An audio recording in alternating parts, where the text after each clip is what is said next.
Hello friends, welcome back to our channel. तो आज के इस वीडियो में हम फाइनली डिस्कस करेंगे घटना चक्र करंट अफेयर पॉइंटर्स का, जो कि वीडियो परीक्षा के लिए जो है निकाला गया वीडियो एग्जाम्स के लिए। और ये वार्षिक संक्षिप्त संकलन होगा पॉइंटर के रूप में, जो कि 1 जून से लेकर 31 मई 2000 जो है जून तक 2023 तक जो है इसमें संकलित किया गया। ठीक है, अगर हम इसमें बात करें तो इसमें देखिए कुछ चैप्टर वाइज तरीके से कुछ बांटा गया। देखिए पॉइंटर वीडियो का भी नई बुक आई है, अभी आज ही या कल 2 दिन में लॉन्च हुई है।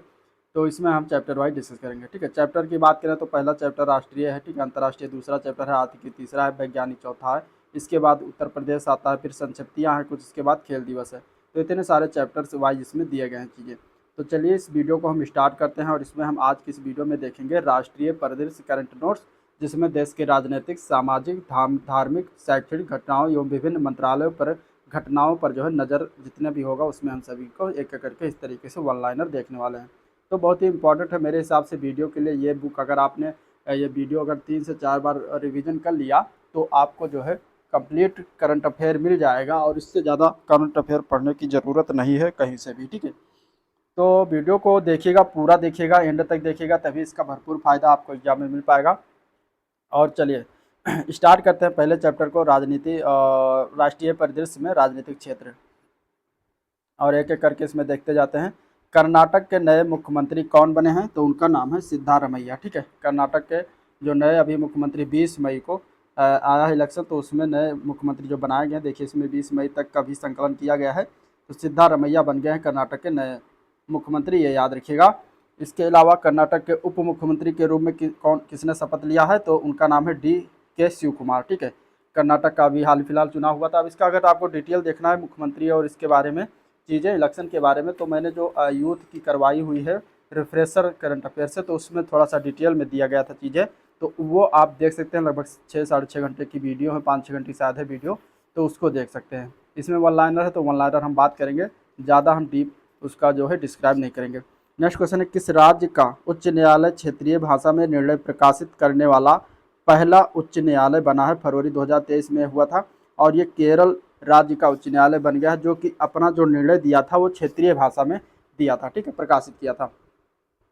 केंद्रीय मंत्रिमंडल का 22वें वित्त आयोग के कार्यकाल को कब तक के लिए बढ़ा दिया गया है? तो ये 31 अगस्त 2024 तक का बढ़ा दिया गया है। ठीक है, 31 अगस्त 2024 तक का बढ़ा दिया गया था। और ये जो है कब तक था? तो ये 20 फरवरी 2023 तक का कार्यकाल था। इसके बाद 1 साल का इसमें एक्सपेंशन किया गया, 31 अगस्त 2024 कर दिया गया। वित्त आयोग जो है किस प्रकार का निकाय है? तो ये जो है गैर संवैधानिक निकाय होता है। ठीक है, क्या होता है? गैर संवैधानिक निकाय होता है। 22वें वित्त आयोग का गठन जो है कब किया गया था? तो इसका गठन हुआ था फरवरी 21 फरवरी 2020 को हुआ था। ठीक है, और इसका कार्यकाल कितने वर्ष का होता है? 3 साल का होता है। कार्यकाल कितने वर्ष का होता है? 3 साल का होता है। 22वें वित्त आयोग के अध्यक्ष कौन है? तो 22वें वित्त आयोग के अध्यक्ष की अगर हम बात करेंगे तो उनका नाम क्या है? सेवानिवृत्त न्यायमूर्ति ऋतुराज अवस्थी को 22वें वित्त आयोग का अध्यक्ष बनाया गया था। तो देखिए वित्त आयोग के बारे में लगभग लोग बातें हो चुकी हैं। अगला है पॉइंट कि किस राज्य विधानसभा ने देश में समान नागरिक संहिता को लागू करने के खिलाफ प्रस्ताव पारित किया है? तो ये मिजोरम राज्य के विधानसभा ने किया है। आंसर इसका मिजोरम हो जाएगा। केंद्रीय मंत्रिमंडल ने हिमाचल प्रदेश से किस राज्य या केंद्र शासित प्रदेश के सीमावर्ती क्षेत्रों को जो है सभी मौसम में कनेक्टिविटी प्रदान करने के लिए शंकुला सुरंग के निर्माण को मंजूरी दी है? तो ये किया गया है लद्दाख के लिए। आंसर इसका लद्दाख हो जाएगा। ठीक है, हिमाचल प्रदेश सरकार के द्वारा किया गया है लद्दाख के लिए सीमावर्ती क्षेत्रों को सभी मौसम में कनेक्टिविटी प्रदान के लिए सिंकुला सुरंग का निर्माण की मंजूरी दिया गया है। सिंकुला सुरंग की लंबाई कितनी है टोटल? तो 4.1 किलोमीटर इसकी लंबाई होगी। कितनी होगी? 4.1 किलोमीटर। ठीक है, अगला पॉइंट देखते हैं।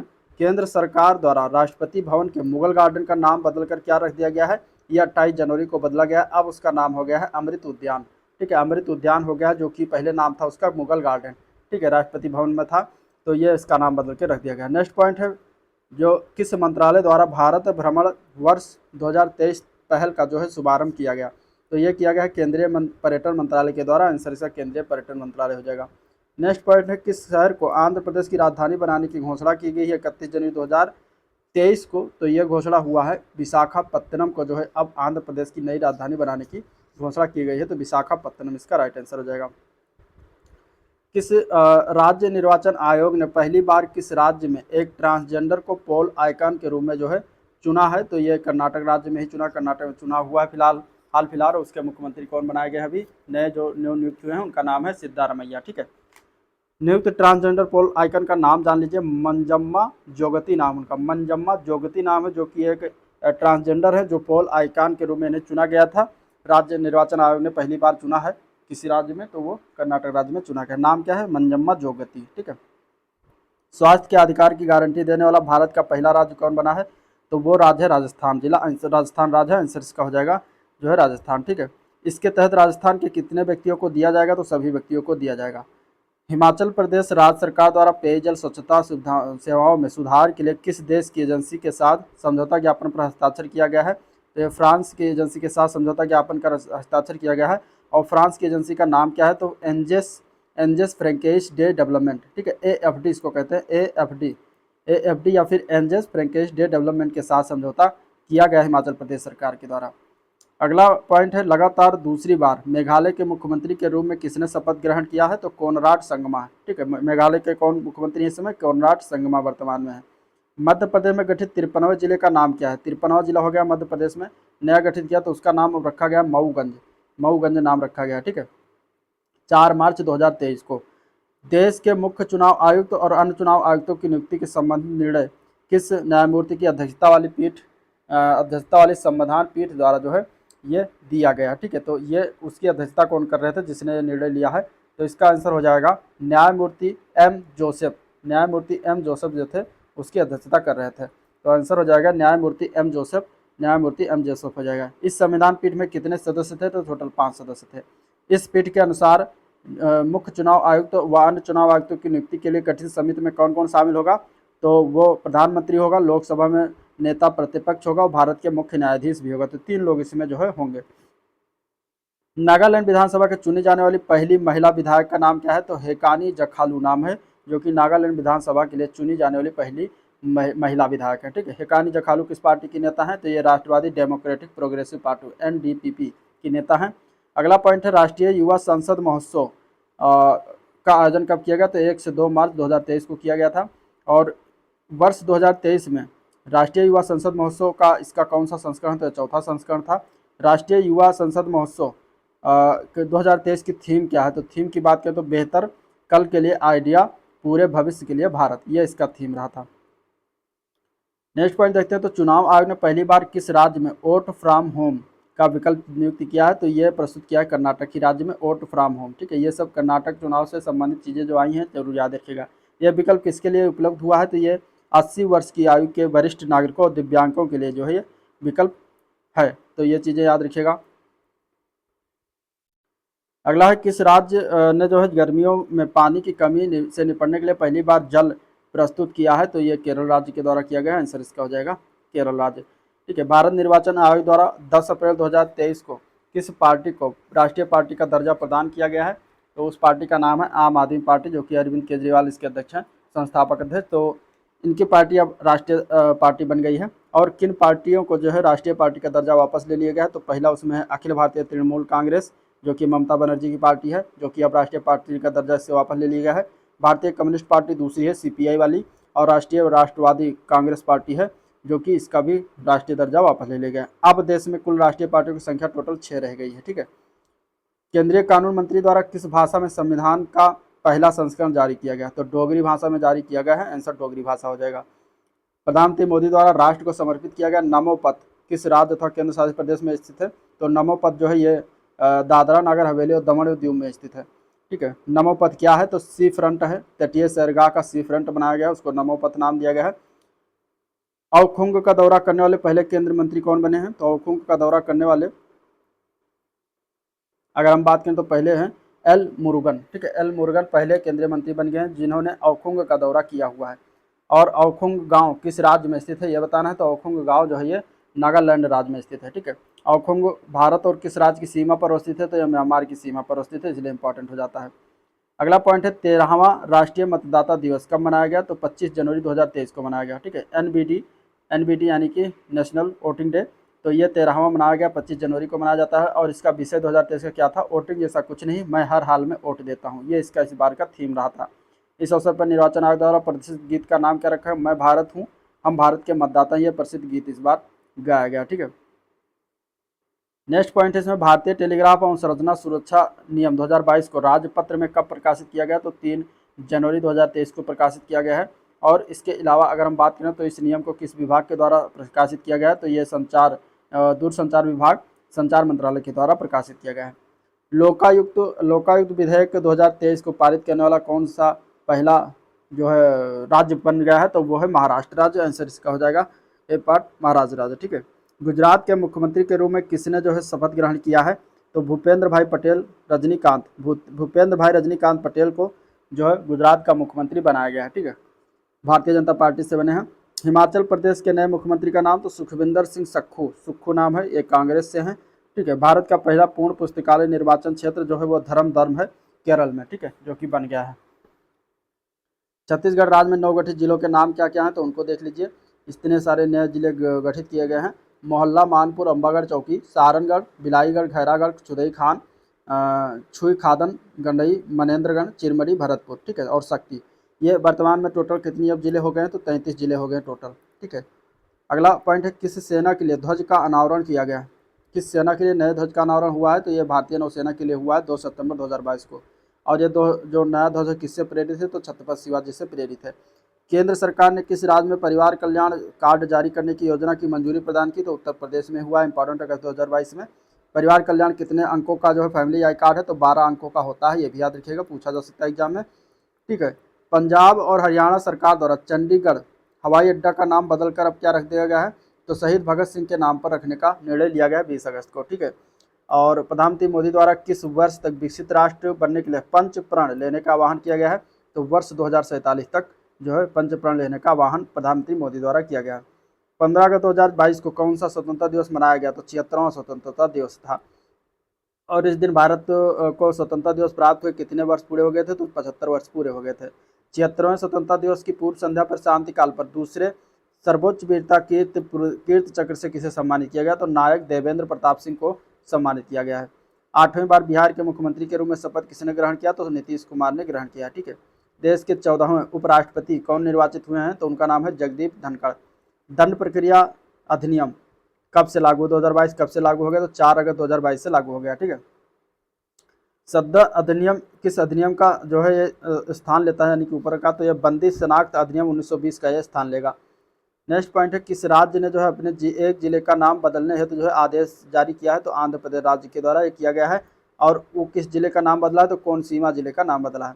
और अब आंध्र प्रदेश कोनसीमा जिले का नाम बदल कर रख दिया गया है, तो डॉक्टर भीमराव अम्बेडकर कोनसीमा जिला उसका नाम अब हो गया है। ठीक है, किस राज्य सरकार ने 7 नए जिलों के सृजन की घोषणा की है? तो पश्चिम बंगाल राज्य सरकार के द्वारा किया गया है। 7 नए जिलों के साथ पश्चिम बंगाल में कुल जिलों की कितना हो गई है? 30 हो गया है टोटल। ठीक है, अगला पॉइंट है, कारगिल क्षेत्र में द्रास स्थित पॉइंट 5140 का नया नाम अब क्या हो गया? तो उसका नाम अब है गन हिल, नाम बदलकर गन हिल कर दिया गया है। ठीक है, नया नामकरण किस सैन्य ऑपरेशन के सैनिकों के बलिदान के सम्मान में किया गया? तो ऑपरेशन विजय के सैनिकों के बलिदान के सम्मान में इसका नया नामकरण किया गया।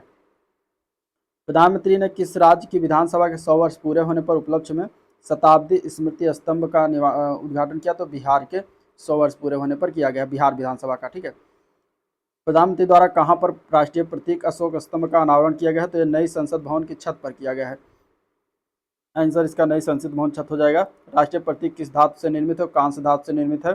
प्रतिमा का कुल वजन 9500 किलोग्राम, इसकी ऊंचाई टोटल 6.5 मीटर। ठीक है, भारत की पहली बालिका पहल, ठीक है, भारत की पहली बालिका पंचायत पहल किस राज्य में शुरुआत किया गया?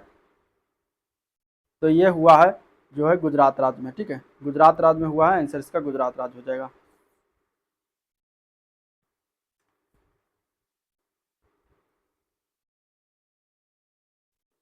नेक्स्ट पॉइंट है योजना परियोजना से देखते हैं। ठीक है, तो सामाजिक प्रधानमंत्री मोदी द्वारा नए संसद भवन का उद्घाटन कब किया गया? तो 28 मई 2023 को किया गया। इस भवन का निर्माण किस परियोजना के तहत किया गया? तो सेंट्रल विस्टा पुनर्विकास परियोजना के तहत हुआ है। नए संसद भवन भारत को जो डिजाइन किसके द्वारा किया गया? तो विमल पटेल आर्किटेक्ट हैं, उन्होंने डिजाइन किया हुआ है। इसका निर्माण किसके द्वारा किया गया? तो टाटा प्रोजेक्ट लिमिटेड के द्वारा किया गया। ठीक है, अभी नई संसद भवन का जो है उद्घाटन हुआ है 28 मई को। तो इसके बारे में सारे डाटा हैं, ठीक है। तो जून तक लगभग कवर किया गया इसमें सारी चीज़ें, सारी जून को छोड़ के बाकी 31 अगस्त तक, 31 मई तक। इसके बाद नया संसद भवन जो है किस आकार में है, तो त्रिकोणीय आकार में है। इसका निर्माण कितने क्षेत्र में किया गया, तो लगभग 64,500 वर्ग किलोमीटर में किया गया है। इस भवन में लोकसभा और राज्यसभा कुल कितनी सीटें हैं, तो 888 व राज्यसभा में 384 के लिए सीटें इसमें निर्धारित की गई हैं, और इसमें जो है 1272 टोटल मिलाकर सीटें बनाई गई हैं। संसद में लोकसभा भवन को किस विषय पर डिजाइन किया गया, तो राष्ट्रीय पक्षी मयूर के विषय पर डिजाइन किया गया। राज्यसभा के किस विषय पर जो है डिजाइन किया गया राज्यसभा को, तो राष्ट्रीय फूल कमल पर जो है इसको डिजाइन किया गया। और केंद्रीय लाउंज को किस विषय पर डिजाइन किया गया, तो राष्ट्रीय वृक्ष बरगद के विषय पर जो है डिजाइन किया गया है।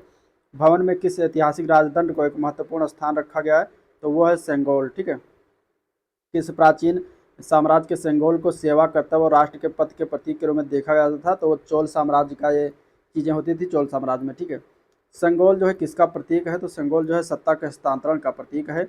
इस अवसर पर प्रधानमंत्री द्वारा कितने मूल्य वर्ग के स्मारक सिक्के का अनावरण भी किया गया, तो 75 रुपये के सिक्के का अनावरण भी हुआ है। और यह सिक्का कितनी धातुओं से बना है, तो 4 धातुओं से बना है। चांदी इसमें 50% है, तांबा जो इसमें 40% आता है, ठीक है, और निकिल 5% और जस्ता 5%। अगला पॉइंट है, कौन सा भारतीय राज्य बच्चों के लिए डिजिटल स्वास्थ्य कार्ड बनाने वाला पहला राज्य बना है, तो बच्चों के लिए ये बनाया गया उत्तर प्रदेश सरकार के द्वारा, तो आंसर उत्तर प्रदेश हो जाएगा। डिजिटल स्वास्थ्य कार्ड योजना का कार्यक्रम किसके तहत शुरुआत किया गया, तो स्कूल स्वास्थ्य कार्यक्रम के तहत शुरुआत किया गया है। तो ये पॉइंट याद रखिएगा। प्रधानमंत्री सुरक्षा बीमा योजना, प्रधानमंत्री जीवन बीमा योजना और अटल पेंशन योजना, 3 योजनाओं को वर्ष 2023 में कितने वर्ष पूरे हो गए, तो 8 वर्ष पूरे हो गए हैं। इन योजनाओं को कब लॉन्च किया गया था, 2015 में लॉन्च किया गया था, ठीक है। नेक्स्ट है, सक्षम लर्निंग मैनेजमेंट इंफॉर्मेशन सिस्टम शुभारंभ किस मंत्रालय द्वारा किया गया है सक्षम का, तो केंद्रीय स्वास्थ्य एवं परिवार कल्याण मंत्रालय के द्वारा किया गया है। इसका विकास किसके द्वारा किया गया, तो राष्ट्रीय स्वास्थ्य एवं परिवार कल्याण मंत्रालय के द्वारा इसका विकास किया गया है। सक्षम का फुल फॉर्म याद रखिएगा, ये भी पूछ लिया जाता है, stimulating advance knowledge for sustainable health management, ठीक है, ये इसका फुल फॉर्म बनता है। हाल ही में कर्नाटक किस भारतीय राज्य ने देश के पहले मरीना का निर्माण की घोषणा किया है, तो यह कर्नाटक राज्य के द्वारा किया गया है। मरीना की निर्माण किस जिले में किया जाएगा, तो उडुपी जिले में किया जाएगा, ठीक है। केंद्रीय गृह मंत्री अमित शाह ने जो है कि कहाँ शिव सृष्टि थीम पार्क पहले चरण का उद्घाटन किया, तो ये पुणे महाराष्ट्र में किया है। यह पार्क किसके जीवन पर आधारित, तो छत्रपति शिवाजी महाराज के जीवन पर आधारित होगा। ये भारत का पहला राष्ट्रीय मेट्रो लाइन ज्ञान केंद्र जो है कहाँ पर बनाए जाने की घोषणा की गई है, तो ये नई दिल्ली में घोषणा किया गया है। यह केंद्र किस मॉडल पर आधारित होगा, तो सार्वजनिक निजी भागीदारी पीपीपी के मॉडल पर आधारित होगा, ठीक है। प्रधानमंत्री नरेंद्र मोदी द्वारा कहाँ पर जन अभियान का शुभारंभ किया गया, तो ये राजस्थान के सिरोही जिले के आबू रोड में वर्चुअल माध्यम से जो है इसका शुभारंभ किया गया है। और किस राज्य ने ग्रीन हाइड्रोजन हब स्थापित करने के लिए 2 बिलियन रुपए की योजना की घोषणा की गई, तो केरल राज्य के लिए, ठीक है।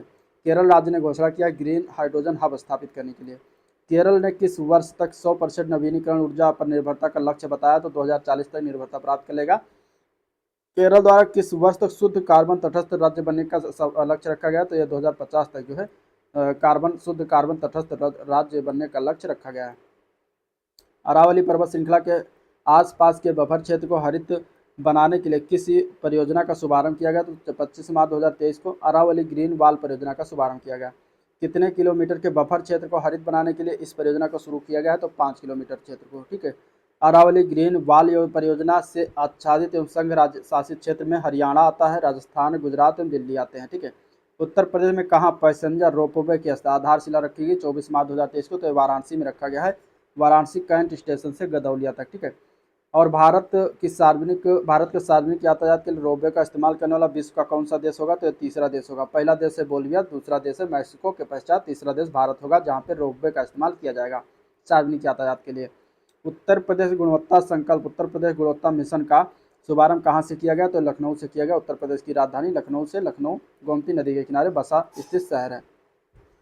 उत्तर प्रदेश गुणवत्ता मिशन का शुभारंभ उत्तर प्रदेश सरकार द्वारा किसके सहयोग से किया गया, तो भारतीय गुणवत्ता परिषद, एसोचैम, फिक्की, आईआईए और पीएचडीसीसीआई के माध्यम से किया गया। तो इसमें फिक्की, एसोचैम, आईआईए, ये तीनों इंपॉर्टेंट के बारे में जरूर पढ़ के जाइएगा, ठीक है। किस राज्य ने मानव हाथी संघर्ष की बढ़ती घटनाओं को जांच के लिए गज मित्र नामक पहल की शुरुआत किया है, तो यह पश्चिम बंगाल राज्य के द्वारा शुरुआत किया गया है, ठीक है। विश्व के सबसे लंबे प्लेटफॉर्म का अनावरण कहाँ किया गया? तो हुबली से लेकर धारवाड़ में चलेगी ये। श्री सिद्धारूढ़ा स्वामी जी हुबली जंक्शन पर, यह कर्नाटक में है, ठीक है। तो यहाँ पे यह अनावरण किया गया। अब सबसे विश्व का सबसे बड़ा रेलवे स्टेशन कर्नाटक में हो गया है। इस प्लेटफॉर्म की लंबाई कितनी है? 1507 मीटर, यानी कि 1.5 लगभग किलोमीटर के रेंज में है। विश्व का पहला 200 मीटर लंबा बैम्बू क्रैश बैरियर कहाँ स्थापित किया गया? तो ये बाड़ी बरोड़ा राजमार्ग महाराष्ट्र में किया गया स्थापना इसकी, ठीक है। बम्बू क्रैश बैरियर को बांस की किस प्रजाति के से बनाया गया है? तो बम्बूसा बाल्कोवा से बनाया गया है। बम्बू क्रैश बैरियर का नाम क्या है? तो बाहुबली नाम है, ठीक है, बाहुबली। अगला पॉइंट है जल शक्ति अभियान कैच द रेन 2023 शुभारंभ कहाँ किया गया है? तो ये नई दिल्ली में किया गया, ठीक है। इस अभियान का शुभारंभ किसके द्वारा किया गया? तो राष्ट्रपति द्रौपदी मुर्मू ने किया है। इस अभियान की थीम क्या है? तो पेयजल के लिए स्रोत की स्थिरता इसका थीम रखा गया है, ठीक है। तो ये हो गया। नेक्स्ट पॉइंट है किसने नवनिर्मित शिवमोगा हवाई अड्डे का शुभारंभ किया? तो प्रधानमंत्री मोदी के द्वारा किया गया 27 फरवरी 2023 को। शिवमोगा हवाई अड्डा कहाँ पर है? तो ये कर्नाटक में ही स्थित है।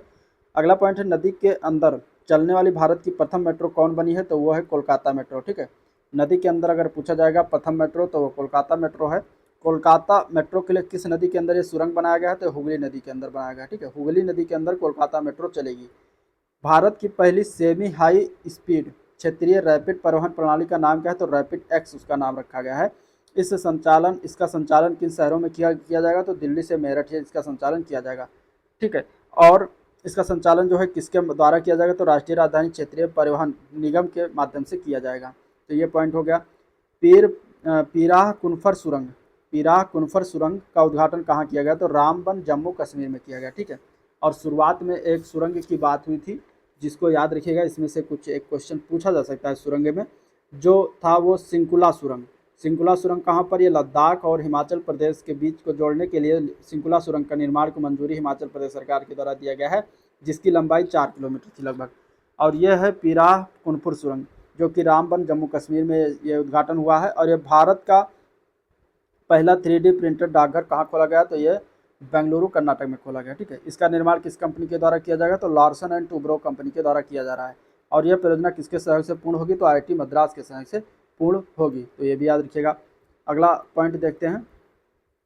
अगला पॉइंट इसमें है कि गृह मंत्री अमित शाह ने किस राज्य में अवस्थित किब्यूतू से वाइब्रेंट विलेज प्रोग्राम का शुभारंभ किया? 10 अप्रैल 2023 को। तो ये किब्यूथू ग्राम कहाँ है? अरुणाचल प्रदेश में, तो वहीं से शुरुआत हुआ है, ठीक है। नेक्स्ट पॉइंट है भारत का पहला केबल स्टे रेल ब्रिज कौन सा है? तो अंजी खड्ड रेल ब्रिज है, अंडी खज ब्रिज है, जो कि भारत का पहला केबल स्टे ब्रिज है। और यह रेल ब्रिज किस रेलखंड का हिस्सा है? तो ये उधमपुर बारामूला वाया श्रीनगर से जाती है, तो उसका हिस्सा है, ठीक है। इसकी लंबाई कितनी है? तो 725 मीटर लंबाई है। इस रेल पुल परियोजना का निष्पादन किसके द्वारा किया गया? तो कोंकण रेलवे कॉरपोरेशन लिमिटेड और हिंदुस्तान कंस्ट्रक्शन कंपनी के द्वारा इसका जो है निष्पादन किया गया है। अगला क्वेश्चन पॉइंट देखते हैं। एशिया की सबसे लंबी और विश्व की दूसरी सबसे लंबी अंडर वाटर हाइड्रोकार्बन नदी क्रॉसिंग पाइपलाइन नदी किस नदी में स्थापित किया गया? तो ब्रह्मपुत्र नदी में स्थापित किया गया है। और यह पाइपलाइन किस परियोजना का हिस्सा है? तो पूर्वोत्तर गैस ग्रिड परियोजना का हिस्सा है। यह पाइपलाइन असम के किन क्षेत्रों को आपस में जोड़ती है? तो माजुली टू जोरहाट ये जोड़ती है, ठीक है। माजुली और जोरहाट को जोड़ती है पाइपलाइन। तो ये हो गया पॉइंट। अगला पॉइंट देखते हैं। तो 25 अप्रैल 2023 को देश की पहली वाटर मेट्रो कहाँ शुरू की गई? ठीक है, देखिए नदी के अंदर अगर पूछा जाएगा तो वो हो जाएगा कोलकाता मेट्रो और हुगली नदी पर, लेकिन अगर देश की पहली वाटर मेट्रो पूछा जाएगा तो कोच्चि केरल हो जाएगा आंसर, ठीक है। 25 अप्रैल को शुरुआत किया गया। नेक्स्ट पॉइंट है नमो चिकित्सा शिक्षा अनुसंधान संस्थान का उद्घाटन प्रधानमंत्री मोदी ने कहाँ किया? तो ये सिलवासा में किया है, दादरा नागर हवेली जिला में, ठीक है। हिमाचल प्रदेश की किस परियोजना है तो केंद्र सरकार द्वारा जो है निवेश को मंजूरी प्रदान किया गया 4 जनवरी को? तो सुन्नी बांध जल विद्युत परियोजना के लिए जो है प्रदान किया गया। सुन्नी बांध जल विद्युत परियोजना किस राज्य में है? तो हिमाचल प्रदेश में है, ये याद रखिएगा फैक्ट। इस परियोजना के निर्माण किसके द्वारा किया जा रहा है? तो सतलुज जल विद्युत निगम के द्वारा किया जा रहा है। और सुन्नी बांध जल विद्युत परियोजना की क्षमता कितना है? तो 382 मेगावाट है। अगला पॉइंट है केंद्रीय मंत्रिमंडल ने हरित हाइड्रोजन से संबंधित किस अभियान को मंजूरी प्रदान किया है? तो राष्ट्रीय हरित हाइड्रोजन अभियान को मंजूरी दिया गया है। रेन्यू पावर देश का पहला 3X प्रोग्राम प्लेटफॉर्म पवन टर्बाइन जनरेटर कहाँ स्थापित किया गया? तो ये जनवरी 2023 में गडक है स्थान का नाम, कर्नाटक में इसका जो है स्थापना किया गया है। जम्मू कश्मीर में स्थित किस सस्पेंशन ब्रिज का उद्घाटन किया गया है 3 जनवरी को? तो बेली, उसका नाम क्या है? बेली नाम है। ठीक है, यह ब्रिज किस नदी पर बना है? तो यह चिनाब नदी पर बना हुआ है। राष्ट्रपति द्रौपदी मुर्मू ने राजस्थान की यात्रा के दौरान जो है किसका उद्घाटन किया 3 जनवरी 2022 को? तो संविधान उद्यान का उद्घाटन किया, इसके साथ साथ मयूर स्तंभ और साथ ही में राष्ट्रीय ध्वज पोस्ट का भी उद्घाटन किया है। तो तीनों चीज़ें याद रखिएगा। राष्ट्रपति ने एसजेवीएन लिमिटेड की किस परियोजना का आधारशिला भी रखा? तो 1000 मेगावाट की बीकानेर सौर ऊर्जा परियोजना का आधारशिला भी रखा है। ठीक है, आधारशिला भी रखा है। इसके अलावा रक्षा मंत्री ने किस राज्य में सियोम पुल का उद्घाटन किया है? तो सियोम पुल के उद्घाटन की अगर हम बात करेंगे तो यह अरुणाचल प्रदेश में किया गया है। ठीक है, अरुणाचल प्रदेश में सियोम पुल कहाँ है? अरुणाचल प्रदेश। सियोम पुल अरुणाचल प्रदेश किस नदी पर निर्मित है? तो सियोम नदी पर निर्मित है। भारत के दूसरे सबसे लंबे केबल आधारित पुल का उद्घाटन कहाँ किया गया? तो गोवा में किया गया। ठीक है, इस पुल का नाम क्या है? जुआरी ब्रिज नाम है इसका पुल का नाम। इसकी लंबाई कितनी है? तो 640 मीटर है। पीएम कौशल को काम कार्यक्रम का परिवर्तित नाम क्या रखा गया है? तो इसका नाम अब हो गया प्रधानमंत्री विरासत संवर्धन योजना, पीएम विकास जिसको कहते हैं। ठीक है, पीएम विकास योजना, जिसका नाम अब नया ये हो गया है। 15 दिसंबर 2022 को इसका नाम रखा गया था। यह योजना जो है किस मंत्रालय के द्वारा संचालित है? तो केंद्रीय अल्पसंख्यक मंत्रालय द्वारा संचालित है। पीएम विकास योजना में किन 5 पूर्ववर्ती योजनाओं को समेकित किया है? तो सीखो और कमाओ, उस्ताद योजना, हमारी धरोहर, नई रोशनी और नई मंजिल। ये 5 योजनाओं को समाहित करके पीएम विकास योजना बनाया गया है। नेक्स्ट पॉइंट है, देश की सबसे लंबी एस्केप टनल कौन सी है? तो वह है T49। ठीक है, T49 देश की सबसे लंबी एस्केप टनल है। इसके अलावा T49 एक ट्विन ट्यूब टनल है जिसकी लंबाई है 12.8 किलोमीटर। मुख्य टनल है 12.75 मीटर। ठीक है, किलोमीटर, सॉरी किलोमीटर में होगा। और T49 किस रेल परियोजना का हिस्सा है? तो उधमपुर श्रीनगर बारामूला रेल लिंक का यह हिस्सा है। तो ये भी याद रखिएगा। प्रधानमंत्री नरेंद्र मोदी ने महाराष्ट्र में किस महामार्ग के प्रथम चरण का उद्घाटन किया है? तो हिंदू हृदय सम्राट बाला साहब ठाकरे महाराष्ट्र समृद्धि महामार्ग का उद्घाटन किया है। ठीक है, यह महामार्ग किन जिलों को आपस में जोड़ता है? तो नागपुर और शिरडी को जोड़ता है। ठीक है, अगला पॉइंट देखते हैं। प्रधानमंत्री मोदी द्वारा उद्घाटित मोप्पा हवाई अड्डा, मोप्पा अंतर्राष्ट्रीय हवाई अड्डा किस राज्य में स्थित है? 11 दिसंबर को किया गया, तो यह गोवा में स्थित है। ठीक है, मोप्पा में जो पूर्व रक्षा मंत्री थे मनोहर पारिकर, उनके पहले पहले अक्षर का नाम ले लिया गया है, पहले पहले अक्षर ले लिए गए हैं, जैसे मनोहर से माँ और पारिकर से पा, तो मोप्पा हवाई अंतर्राष्ट्रीय हवाई अड्डा कर दिया गया। मोप्पा अंतर्राष्ट्रीय हवाई अड्डे का परिवर्तित नाम जो है मनोहर अंतर्राष्ट्रीय हवाई अड्डा था, मोप्पा उसका कर दिया गया। ठीक है, देश का पहला कार्बन न्यूट्रल फार्म कहाँ घोषित किया गया? तो केरल में किया गया है। जलवायु परिवर्तन मिशन प्रारंभ करने वाला देश का पहला राज्य कौन सा बना है? तो वो है तमिलनाडु। ठीक है, 2 दिवसीय तमिलनाडु जलवायु शिखर सम्मेलन 2022 का आयोजन कहाँ किया गया? 8 9 दिसंबर 2022 को, तो चेन्नई में। किस मंत्रालय द्वारा देश की पहली राष्ट्रीय आत्महत्या रोकथाम रणनीति की घोषणा की गई? तो केंद्रीय स्वास्थ्य एवं परिवार कल्याण मंत्रालय के द्वारा यह घोषणा किया गया है। इस नीति के अनुसार किस वर्ष तक आत्महत्या के कारण मृत्यु दर में 10% की कमी लाना है? तो 2030 तक इसमें अनिवार्य किया गया है। 2022 में घोषित जैव विविधता विरासत स्थल कौन कौन से? तो पहला है महेंद्रगिरी पहाड़ी ओडिशा की, दूसरा अरीटापट्टी तमिलनाडु का पहला यह है, और दूसरा जो है जैव विविधता विरासत स्थल 2022 में जो घोषित किया गया उसका नाम है। भारत में कुल जैव विविधता विरासत स्थल की संख्या कितनी होगी? तो टोटल 40 हो गया है। प्रधानमंत्री मोदी द्वारा उत्तर पूर्व के छठे जल विद्युत संयंत्र का उद्घाटन कहाँ किया गया? तो अरुणाचल प्रदेश में किया गया। इस जल विद्युत संयंत्र का नाम क्या है? तो कामेंग जल विद्युत संयंत्र। कहाँ पर है ये?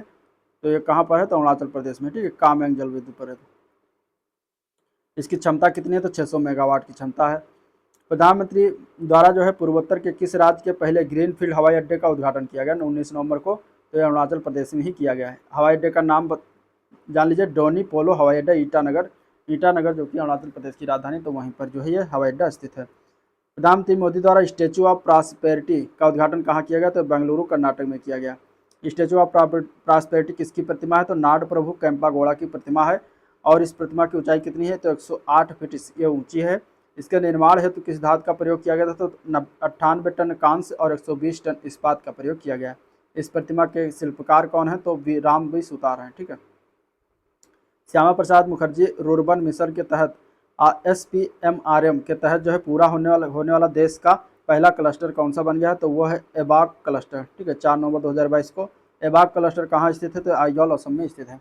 आइजॉल असम में स्थित है। ठीक है, और 70 वर्ष पहले बहने वाली किस नदी के लिए पुनरुद्धार कार्य योजना का शुभारंभ किया गया है? तो उस नदी का नाम है सूखा पाइका नदी, ठीक है, सूखा पाइकी के लिए जो है दोबारा बहने के लिए कोशिश किया जा रहा है। इस नदी के पुनरुद्धार योजना के लिए किस राज्य द्वारा शुरुआत किया गया है? तो ओडिशा राज्य द्वारा शुरुआत किया गया है। सूखा पाइका ओडिशा की किसकी सहायक नदी है? तो महानदी की सहायक नदी है, ठीक है। प्रधानमंत्री द्वारा निजी क्षेत्र में देश के पहले C-295 परिवहन विमान निर्माण संयंत्र का शिलान्यास कहाँ रखा? तो बड़ोदरा गुजरात में रखा 30 अक्टूबर 2022 को। प्रधानमंत्री मोदी द्वारा मिशन लाइफ पर्यावरण के लिए जीवन शैली का शुभारंभ कहाँ से किया गया? तो केवड़िया गुजरात से किया गया 20 अक्टूबर 2022 को।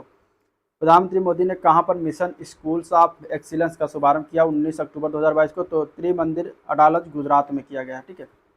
इसके अलावा केंद्र सरकार ने किस नदी पर निर्मित होने वाले भारत के पहले केबल स्टेड कम CSCS पुल का निर्माण को मंजूरी प्रदान किया? तो कृष्णा नदी पर यह बन रहा है। यह पुल किस क्षेत्र को जोड़ेगा? तो तेलंगाना और आंध्र प्रदेश को जोड़ने वाला है।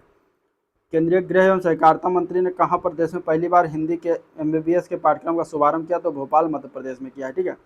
प्रधानमंत्री हिमाचल प्रदेश के किन 2 जल विद्युत परियोजनाओं की आधारशिला रखी गई? तो चांजू थर्ड और देवथल चांजू, ये दोनों जल विद्युत परियोजना है जो कि हिमाचल प्रदेश में स्थित है। और चांजू थर्ड जल विद्युत परियोजना की क्षमता है 48 मेगावाट और देवथल चांजू जल विद्युत परियोजना की क्षमता है 30 मेगावाट, ठीक है। प्रधानमंत्री द्वारा राष्ट्र के दूसरे बल्क ड्रग पार्क की आधारशिला कहाँ रखा गया? तो ऊना हिमाचल प्रदेश में रखा गया है। पहले बल्क ड्रग पार्क की आधारशिला कहाँ रखा गया था? तो ये जम्बूसर भरूच गुजरात में रखा गया था। प्रधानमंत्री विकास पहल यानी PM डिवाइन योजना कहाँ से संबंधित है? तो ये पूर्वोत्तर क्षेत्र से संबंधित है। PM डिवाइन योजना की कार्यविधि क्या है? तो वर्ष 2022-23 से वर्ष 2025-26 तक इसका कार्यविधि होगा PM डिवाइन का, और 15वें वित्त आयोग के शेष 4 वर्षों के लिए काम करेगा। PM डिवाइन का फुल फॉर्म क्या है? तो पूर्वोत्तर क्षेत्र के लिए प्रधानमंत्री की विकास पहल, या इंग्लिश में prime ministers development initiative for north east region, इसका फुल फॉर्म बनता है। इस योजना का कार्यान्वयन किसके द्वारा किया जा रहा है? तो उत्तर पूर्व क्षेत्र विकास मंत्रालय के द्वारा किया जा रहा है। प्रधानमंत्री मोदी द्वारा महाकाल लोक का उद्घाटन कहाँ किया गया? तो उज्जैन मध्य प्रदेश में 11 अक्टूबर को किया गया है। युवा लेखकों के लिए मार्गदर्शन देने के लिए किस योजना की शुरुआत की गई? तो 2 अक्टूबर को युवा 2.0 शुरुआत किया गया। कितने वर्षों तक युवा लेखकों की योजना को के तहत जो है प्रशिक्षित किया जाएगा? तो 30 वर्ष से कम आयु के लोगों को किया जाएगा प्रशिक्षण। यह पहल किस मंत्रालय के द्वारा शुरुआत किया गया? तो केंद्रीय शिक्षा मंत्रालय के द्वारा शुरुआत किया गया, ठीक है। अगला पॉइंट है कि रासायनिक उर्वरकों के उपयोग को कम करने के लिए किस योजना की घोषणा की गई है? तो PM प्रणाम की घोषणा किया गया है। PM प्रणाम का पूरा नाम क्या है? तो PM programme for restoration awareness nourishment and amelioration of mother earth. तो ये PM प्रणाम का फुल फॉर्म है। देश की पहली पूर्ण डिजिटल साक्षर ग्राम पंचायत किसे घोषित किया गया? तो पुल्लमपारा केरल को घोषित किया गया है। महिला सशक्तिकरण एवं मासिक धर्म स्वतंत्रता से संबंधित सारस परियोजना किसके द्वारा प्रारंभ किया गया? तो इजरायली दूतावास और खुशी फाउंडेशन के द्वारा यह शुरुआत किया गया, ठीक है। सारस परियोजना को कहाँ से प्रारंभ किया गया? तो गाजियाबाद उत्तर प्रदेश से प्रारंभ किया गया, इंपॉर्टेंट है। अगला पॉइंट है देश का पहला स्वच्छ सुजल प्रदेश केंद्र शासित प्रदेश कौन सा घोषित किया गया है? तो अंडमान निकोबार द्वीप समूह को घोषित किया गया है। केंद्रीय मंत्रिमंडल द्वारा स्वीकृत एक नई केंद्र प्रायोजित योजना कौन सी है? तो वह है PM श्री स्कूल, ठीक है। PM श्री स्कूल का पूरा नाम क्या है? तो PM school for rising India, इसका फुल फॉर्म बनता है। श्रेष्ठ योजना की शुरुआत किसने किया है? तो केंद्रीय सामाजिक न्याय एवं अधिकारिता मंत्रालय ने किया गया है। श्रेष्ठ का फुल फॉर्म क्या है? तो scheme for residential education for students in high school in target area. Bharat का पहला डार्क स्काई रिजर्व जो है स्थापित कहाँ किया गया? तो ये लद्दाख के हेनले जगह पर किया गया है, ठीक है। डार्क स्काई रिजर्व को किस वन्यजीव अभ्यारण्य के एक भाग के रूप में स्थापित किया गया है? तो चांगथांग वन्यजीव अभ्यारण्य में किया गया। चांगथांग वन्यजीव अभ्यारण्य कहाँ है? लद्दाख में है। नदियों के सतत विकास के लिए नए मॉडल का नाम क्या रखा गया? तो अर्थगंगा रखा गया है। पवित्र यात्रियों हेतु अटल ब्रिज का निर्माण कहाँ किया गया है? तो अहमदाबाद गुजरात में किया गया है, ठीक है। अटल ब्रिज किस नदी पर बनाया गया है? तो ये साबरमती नदी पर बनाया गया है। नीति आयोग के सहयोग से अटल टिंकरिंग लैब स्थापित करने वाला भारत का पहला अथवा केंद्र शासित प्रदेश कौन सा है? तो जम्मू कश्मीर है। देश की पहली शिक्षा टाउनशिप का निर्माण किस राज्य के द्वारा किया जाएगा? तो उत्तर प्रदेश राज्य के द्वारा किया जाएगा, इंपॉर्टेंट है। ग्रामीण उद्यमी परियोजना के दूसरे चरण का शुभारंभ कहाँ से किया गया? तो रांची झारखंड से किया गया। इसका परियोजना का उद्देश्य क्या है? तो जनजातीय युवाओं में कौशल विकास को बढ़ावा देना, उद्यमिता को बढ़ावा देना, ठीक है। परियोजना का कार्यान्वयन कहाँ से किया जाएगा? तो महाराष्ट्र, गुजरात, राजस्थान, छत्तीसगढ़, झारखंड व मध्य प्रदेश में किया जाएगा। किस राज्य सरकार ने सौर ऊर्जा नीति 2022 को मंजूरी प्रदान किया है? तो उत्तर प्रदेश राज्य सरकार के द्वारा किया गया, इंपॉर्टेंट हो जाता है। ठीक है, प्रदेश सरकार ने 2026-27 तक कितने मेगावाट सौर ऊर्जा क्षमता स्थापित करने का जो है लक्ष्य निर्धारित किया? तो 22,000 मेगावाट। भारत का पहला हर घर जल प्रमाणित राज्य कौन सा है? तो वो गोवा है। हर घर जल प्रमाणित केंद्र शासित प्रदेश की बात करेंगे तो दादरा नगर हवेली और दमन दीव है। ठीक है, भारत का पहला हर घर जल प्रमाणित जिला की बात करेंगे तो बुरहानपुर मध्य प्रदेश है। ठीक है, जल जीवन मिशन के तहत हर घर जल प्रत्येक ग्रामीण घर में कब तक उपलब्ध कराने का लक्ष्य रखा गया? 2024 तक ये लक्ष्य रखा गया है। देश के कितने शहरों में सफाई कार्यों के मशीनीकृत होने की घोषणा की गई? तो 500 शहरों में। किस समयावधि तक सभी भारतीय शहरों को इस सफाई मित्र सुरक्षित शहर घोषित करने का लक्ष्य है? तो मार्च 2024 तक। नमस्ते योजना का संबंध जो है किससे है? तो शहरों के मशीनीकृत सफाई से है। नमस्ते योजना किन मंत्रालयों की संयुक्त योजना है? तो आवासन एवं शहरी कार्य मंत्रालय एवं सामाजिक न्याय अधिकारिता मंत्रालय के तहत है। ठीक है, नमस्ते का पूर्ण रूप क्या है? तो national action for mechanised sanitation ecosystem इसका फुल फॉर्म होता है। भारत का पहला पूर्ण कार्यात्मक साक्षर जिला कौन सा है? तो मंडला मध्य प्रदेश है। इस्माइल का पूरा नाम क्या है? Support for marginalised individual for livelihood and enterprise का फुल फॉर्म बनता है। इस्माइल योजना किन व्यक्तियों के पुनर्वास से संबंधित? ट्रांसजेंडर, भिक्षावृत्ति में संलग्न व्यक्तियों से संबंधित ये चीज़ें हैं। ठीक है, भिक्षावृत्ति में संलग्न व्यक्तियों के व्यापक पुनर्वास की किस उप योजना का लॉन्च किया गया है? तो इस्माइल 75 लॉन्च किया गया है। यह पहल किस मंत्रालय के द्वारा जो है चलाया गया है? तो केंद्रीय सामाजिक न्याय एवं अधिकारिता मंत्रालय के द्वारा चलाया गया है। किस योजना के तहत श्रीनगर अंतर्राष्ट्रीय हवाई अड्डे पर उम्मीद मार्केट प्लस का निर्माण किया गया? तो अवसर योजना के तहत। ठीक है, अवसर योजना हो जाएगा इसका आंसर। अवसर योजना का संचालन जो है किसके द्वारा किया जा रहा है? तो केंद्रीय भारतीय विमानन प्राधिकरण यानी कि AAI के द्वारा। अवसर का full form airports as value for skill artisan of the region इसका फुल फॉर्म बनता है। अगला पॉइंट, केंद्र सरकार द्वारा प्रधानमंत्री आवास शहरी योजना शहरी को कब तक जारी करने की मंजूरी प्रदान किया गया? तो ये अब जारी रहेगा 31 दिसंबर 2024 तक। ठीक है, भारत की उड़ान इंडिया की उड़ान। ठीक है, पहल का प्रारंभ जो है किसने किया है? तो यह किया गया है केंद्रीय सशक्ति संस्कृत मंत्रालय तथा गूगल के द्वारा किया गया है।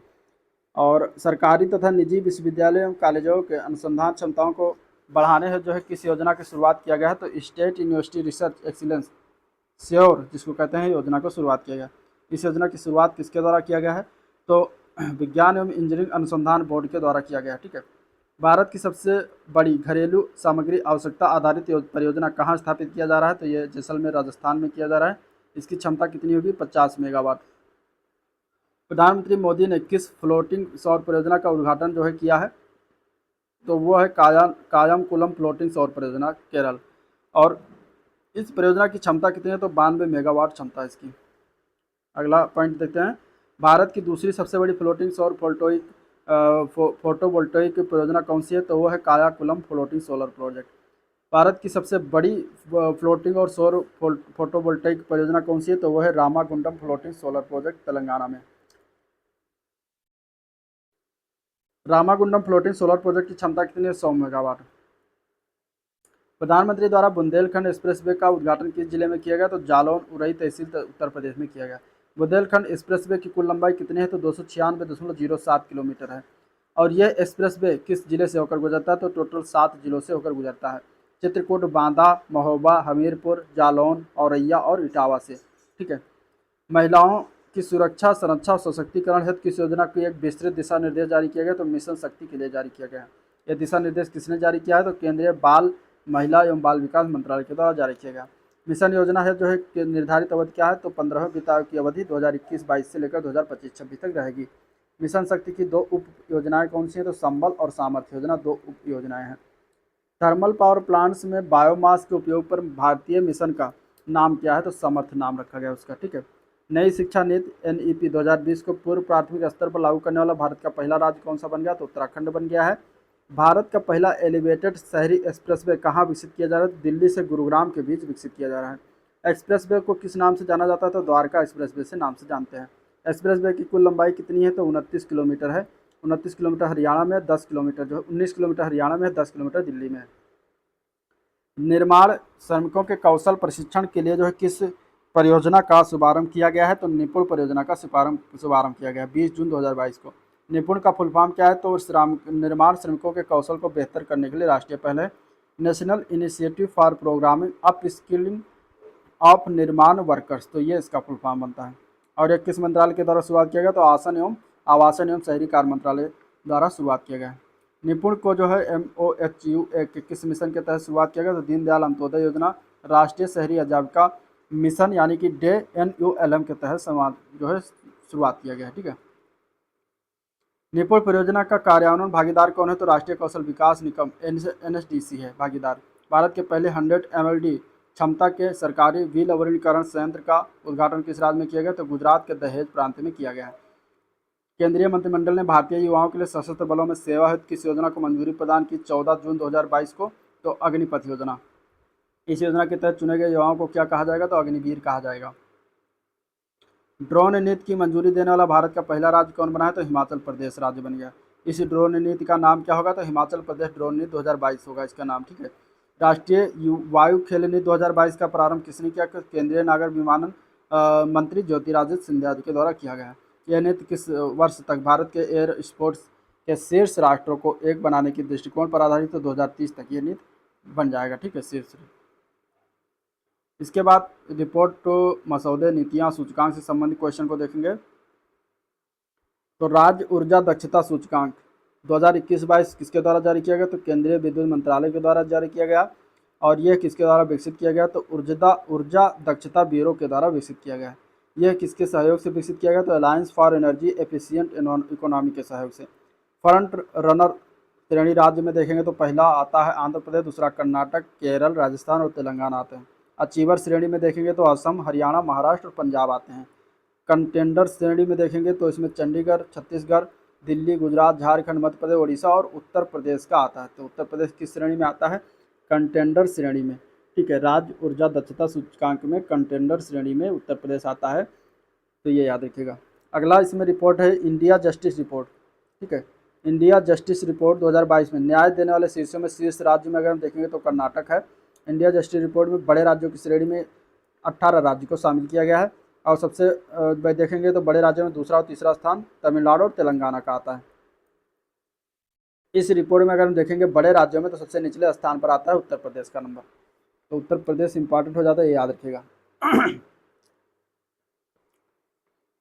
हैदराबाद एवं राज्य के अन्य शहरी इलाकों में तापमान कम करने के लिए तेलंगाना सरकार ने किस पहल की शुरुआत की है? तो वह है कूल रूफ पॉलिसी। 2023 से लेकर 2028 तक की शुरुआत किया गया है।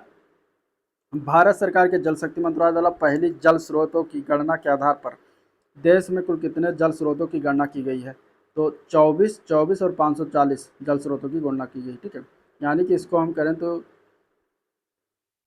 24,24,540 जल स्रोतों की गणना की गई है। ग्रामीण क्षेत्रों में कितने % जल स्रोत हैं? तो 97.1% जल स्रोत हैं। शहरी क्षेत्र में कितने % है? तो 2.9% जो है शहरी क्षेत्र में जल स्रोत स्थित है। जल स्रोतों की संख्या के मामले में शीर्ष 5 राज्यों में तो पहले स्थान पर बंगाल, दूसरे स्थान पर आता है उत्तर प्रदेश अपना, तीसरे पर आंध्र प्रदेश, चौथा ओडिशा, पाँचवा असम का आता है। भारत स्थित संपूर्ण स्रोतों विभिन्न जल स्रोतों का परसेंटेज कितना है? तो तालाब का आता है 59.5% सबसे ज़्यादा, टैंक का 15.7%, जलाशय का 12.1%, जल संरक्षण योजनाएं रिसाव टैंक और चेक बांध का 9.3%, झीलें 0.9% और अन्य में 2.5% आता है। तो इस तरीके से परसेंटेज में देखा जाए तो इस तरीके से जल स्रोत के विभिन्न स्रोत आते हैं। इस जल स्रोत की गणना के अनुसार निजी स्वामित्व वाले जल स्रोतों का परसेंटेज कितना है? तो 55.2% है। सार्वजनिक स्वामित्व वाले जल स्रोतों का परसेंट कितना? 44.8% है। इस गणना में शामिल कितने % जल स्रोत क्रमशः मानव निर्मित एवं प्राकृतिक हैं? तो मानव निर्मित 78% है, प्राकृतिक हैं 22%। ठीक है, राष्ट्रीय भू स्थानिक नीति 2022 को भारत सरकार किस मंत्रालय द्वारा अधिसूचित किया गया? तो विज्ञान एवं प्रौद्योगिकी मंत्रालय के द्वारा। रेलवे स्टेशनों को आधुनिकीकरण हेतु कौन सी नीति को तैयार किया गया है? तो अमृत भारत स्टेशन योजना की तैयार किया गया है। और इस नीति को किस मंत्रालय द्वारा तैयार किया गया? तो रेल मंत्रालय ने तैयार किया है। इस योजना के अंतर्गत शामिल उत्तर प्रदेश के स्टेशनों की संख्या 149 है। सामाजिक प्रगति सूचकांक भारत के राज्य और जिले रिपोर्ट किसके द्वारा जारी किया जाता है? तो यह प्रधानमंत्री की आर्थिक सलाहकार परिषद EAC-PM के द्वारा जारी किया जाता है।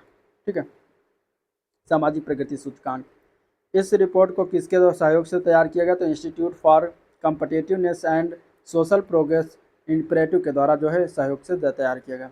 रिपोर्ट में अति उच्च सामाजिक प्रगति वाले क्रमशः शीर्ष 3 राज्य केंद्र शासित प्रदेश कौन से हैं? तो पुडुचेरी है पहला, दूसरा आता है लक्षद्वीप, तीसरा आता है गोवा। ठीक है, उच्च सामाजिक प्रगति वाला शीर्ष राज्य में देखेंगे तो जम्मू कश्मीर आ जाएगा केंद्र प्रशासित प्रदेश में।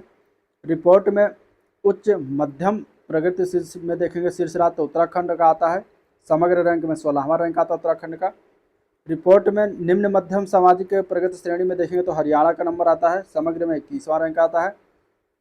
रिपोर्ट में अगर हम देखेंगे निम्न सामाजिक प्रगति श्रेणी में राज्य तो उत्तर प्रदेश का आएगा, समग्र में 31वां स्थान आता है। ठीक है, तो ये याद रखिएगा। रिपोर्ट में अत्यधिक निम्न में जाएगा झारखंड, बिहार और असम आता है। मानसिक स्वास्थ्य और सामाजिक देखभाल नीति पारित करने वाला देश का तीसरा राज्य कौन सा बना है? तो मेघालय बना है।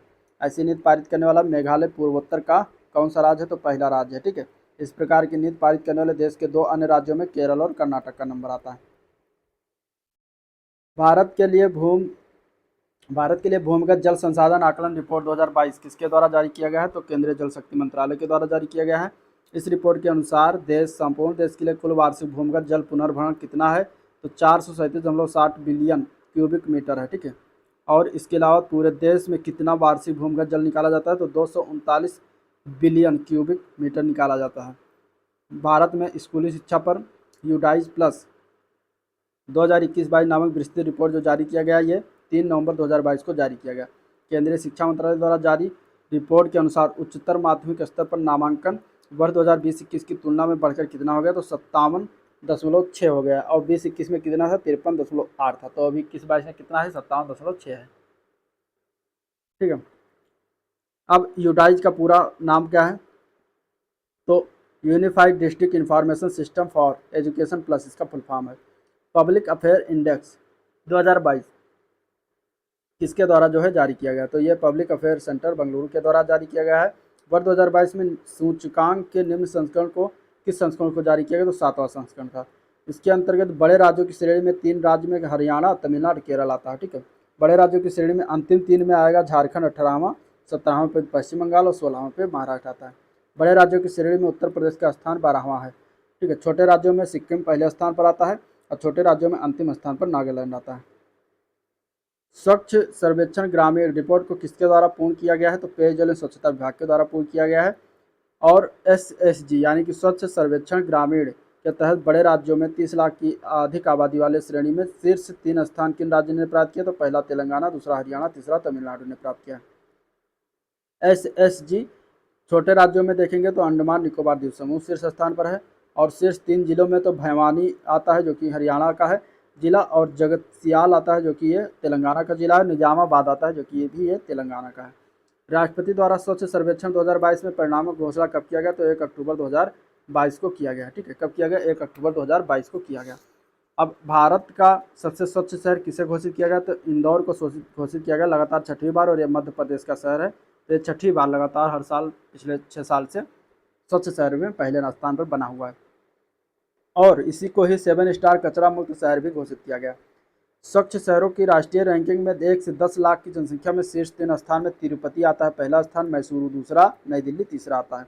1 लाख से अधिक जनसंख्या की श्रेणी में निम्न में से किस शीर्ष 3 स्थान को प्रदान किया गया? तो इंदौर पहले स्थान पर, सूरत दूसरा और नवी मुंबई तीसरा आता है। ठीक है, भारत की सबसे स्वच्छ छावनी किसे घोषित किया गया? तो देवलाली महाराष्ट्र का सबसे स्वच्छ छावनी है। 1 लाख से कम जनसंख्या श्रेणी में कौन सा गंगा नहर शहर जो है शीर्ष स्थान पर? तो बिजनौर उत्तर प्रदेश का शीर्ष स्थान पर। 1 लाख से अधिक जनसंख्या श्रेणी में गंगा नहर शीर्ष स्थान तो हरिद्वार उत्तराखंड का शीर्ष स्थान पर आता है। स्वच्छ सर्वेक्षण 2022 में किस राज्य को शीर्ष स्थान प्रदान किया? त्रिपुरा राज्य को प्रदान किया गया। स्वच्छ सर्वेक्षण 2022 में किस राज्य को सबसे अधिक ULB की श्रेणी में शीर्ष स्थान किसे दिया गया? तो मध्य प्रदेश को दिया गया। ठीक है, स्वच्छ सर्वेक्षण 2022 में किस शहर को सफाई मित्र सुरक्षा की चुनौती में सर्वश्रेष्ठ शहर घोषित हुआ है? तो यह पुरस्कार तिरुपति को मिला है, आंध्र प्रदेश का। इस वर्ष स्वच्छ सर्वेक्षण में कुल कितने शहरों का आकलन किया गया? तो 4,354 शहरों का आकलन किया गया। वर्ष 2021-22 के लिए भारत में सूचना आयोग के प्रदर्शन पर रिपोर्ट कार्ड किसके द्वारा जारी किया गया? तो सतर्क नागरिक संगठन के द्वारा जारी किया गया। रिपोर्ट कार्ड का आधार क्या था? तो सूचना के आधार अधिकार के तहत जो है दिए गए जवाब से संबंधित था। रिपोर्ट कार्ड के अनुसार देश के वो 2 राज्य जहां स्थित सूचना आयोग पूरी तरह से निष्क्रिय है, तो झारखंड और त्रिपुरा। ठीक है, उपराष्ट्रपति द्वारा भारत पर्यटन सांख्यिकी शीर्षक से रिपोर्ट को किस अवसर पर जारी किया गया? तो विश्व पर्यटन दिवस 27 सितंबर को मनाया जाता है, तो उसी अवसर पर जारी किया गया है। पर्यटन मंत्रालय ने तैयार किया है और यह 63वां संस्करण था। ठीक है। पोषण अभियान पर चौथी प्रगति रिपोर्ट किसने जारी किया? तो नीति आयोग ने जारी किया। शीर्षक क्या था इसका? भारत में पोषण पर प्रगति का संरक्षण, महामारी के समय पोषण अभियान, यह इसका शीर्षक बना था। और वर्ष 2020 में पोषण अभियान के किरानों में शीर्ष 3 बड़े राज्यों में महाराष्ट्र, आंध्र प्रदेश और गुजरात आते हैं। पोषण अभियान के किरानों में शीर्ष 3 छोटे राज्यों में शीर्ष सिक्किम, मेघालय और त्रिपुरा आते हैं। ठीक है। और अगर देखा जाए तो पोषण अभियान के कार्यान्वयन में शीर्ष केंद्र शासित प्रदेश में पहला आता है दादरा नगर हवेली और दमन एवं दीव का। चंडीगढ़ दूसरे पर है, तीसरा पर अंडमान निकोबार द्वीप समूह आता है। राष्ट्रीय अपराध रिकॉर्ड ब्यूरो द्वारा कौन सी रिपोर्ट जारी की गई? तो भारत में अपराध 2021 नाम से जारी किया गया। और 2021 में किस भारतीय राज्य में सर्वाधिक साइबर अपराध हुए? तो तेलंगाना में। और 2021 में किस भारतीय राज्य में सर्वाधिक आर्थिक अपराध के मामले दर्ज किए? तो राजस्थान में। 2021 में किस राज्य में अनुसूचित जनजाति के खिलाफ सर्वाधिक अपराध दर्ज किए गए? तो मध्य प्रदेश। ठीक है। 2021 में किस राज्य में अनुसूचित जाति के खिलाफ सर्वाधिक अपराध दर्ज किए गए? तो उत्तर प्रदेश में। 2021 में किस राज्य में महिलाओं के खिलाफ अपराध की उच्चतम दर दर्ज की गई? तो असम में 168.3%। 2021 में किस राज्य में महिलाओं के खिलाफ आपराधिक सर्वाधिक मामले दर्ज किए गए? तो उत्तर प्रदेश में। ठीक है। किस केंद्र शासित प्रदेश में महिलाओं के खिलाफ अपराध की उच्चतम दर्ज की गई? तो दिल्ली में। महिलाओं के खिलाफ दर्ज अपराध की संख्या सर्वाधिक किस केंद्र प्रशासित प्रदेश में है? तो दिल्ली में। यूथ इन इंडिया रिपोर्ट 2022 किसने जो जारी किया है? तो केंद्रीय सांख्यिकी और कार्यक्रम कार्यान्वयन मंत्रालय के द्वारा जारी किया गया है। रिपोर्ट के अनुसार भारत की बुजुर्ग आबादी 2036 तक कितने % हो जाएगी? तो 14.9% हो जाएगी। 2016 में 9.2%। रिपोर्ट के अनुसार भारत की युवा आबादी 2036 तक कितने % हो जाएगी? तो 22.7% हो जाएगी। अभी 2016 में 27.9% है। भारत नवाचार सूचकांक 2021 किसके द्वारा जारी किया गया? तो नीति आयोग ने जारी किया है। इस सूचकांक का कौन सा संस्करण जारी किया गया है? तो तीसरा संस्करण है। बड़े राज्यों की श्रेणी में शीर्ष स्थान कर्नाटक है। पूर्वोत्तर पहाड़ी राज्यों में शीर्ष स्थान मणिपुर का है। केंद्र शासित प्रदेशों में शहरी राज्यों में शीर्ष स्थान की अगर हम बात करेंगे तो चंडीगढ़ आएगा। बड़े राज्यों में उत्तर प्रदेश कौन से स्थान में? तो 7वें स्थान पर है। ठीक है। केंद्र शिक्षा मंत्रालय और राष्ट्रीय संस्थागत रैंकिंग फ्रेमवर्क 2022 में कौन सा संस्करण जारी किया गया है? तो ये 7वां संस्करण है। NIRF इंडिया रैंकिंग 2022 में किस स्थान को समग्र श्रेणी में पहला स्थान प्राप्त हुआ है? तो IIT मद्रास को। इंजीनियरिंग श्रेणी में पहला स्थान IIT मद्रास को। विश्वविद्यालय की श्रेणी में पहला स्थान भारतीय विज्ञान संस्थान बेंगलुरु को। अनुसंधान संस्थान में पहला स्थान जो प्राप्त किया भारतीय विज्ञान संस्थान बेंगलुरु। प्रबंधन श्रेणी में पहला स्थान है IIM अहमदाबाद गुजरात। चिकित्सा श्रेणी में प्रथम स्थान है एम्स दिल्ली। ठीक है। फार्मेसी श्रेणी में पहला स्थान है जामिया हमदर्द नई दिल्ली। कॉलेज की श्रेणी में पहला स्थान है मिरांडा हाउस नई दिल्ली। आर्किटेक्चर विषय में पहला स्थान प्राप्त किया IIT रुड़की ने। कानून की श्रेणी में पहला स्थान प्राप्त किया है national law school of India university Bengaluru. Dental विषय में शीर्ष स्थान है Savita institute of medical and technical sciences Chennai. किस केंद्रीय मंत्रालय द्वारा पहली performance grading index for district report जारी की गई? तो केंद्रीय शिक्षा मंत्रालय के द्वारा जारी किया गया है। यह रिपोर्ट किस अवधि हेतु जो है जारी किया गया? तो वर्ष 2018-19 और 19-20 के लिए जारी किया गया है। इस रिपोर्ट के अनुसार वर्ष 2019-20 में भारत में स्कूल शिक्षा में सर्वश्रेष्ठ प्रदर्शन करने वाला जिला कौन बन गया? तो सीकर राजस्थान बन गया है। केंद्रीय स्वास्थ्य एवं परिवार कल्याण मंत्रालय ने किस सूचकांक को जारी किया है? तो राज्य खाद्य सुरक्षा सूचकांक 2021-22 को राज्य खाद्य सुरक्षा सूचकांक 2021-22 जारी किया गया। चौथा संस्करण था। बड़े राज्यों में प्रथम स्थान तमिलनाडु है। छोटे राज्यों में प्रथम स्थान गोवा का है।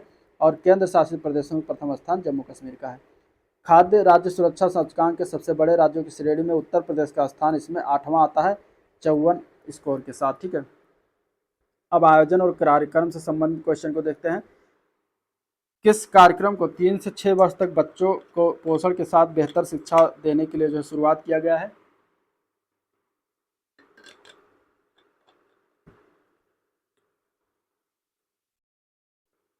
तो वह है पोषण भी पढ़ाई भी। ठीक है। किसने जो है कार्यक्रम शुरुआत किया? तो स्मृति जुबिन ईरानी ने शुरुआत किया है। किस मिशन को इसके तहत कार्यक्रम को शुरू किया गया? सक्षम आंगनवाड़ी और पोषण 2.0 शुरुआत किया गया। किस जिले में उत्तर प्रदेश सरकार ने रामलैंड नामक एक थीम पार्क विकसित किया गया है? तो ये अयोध्या में किया गया। ठीक है।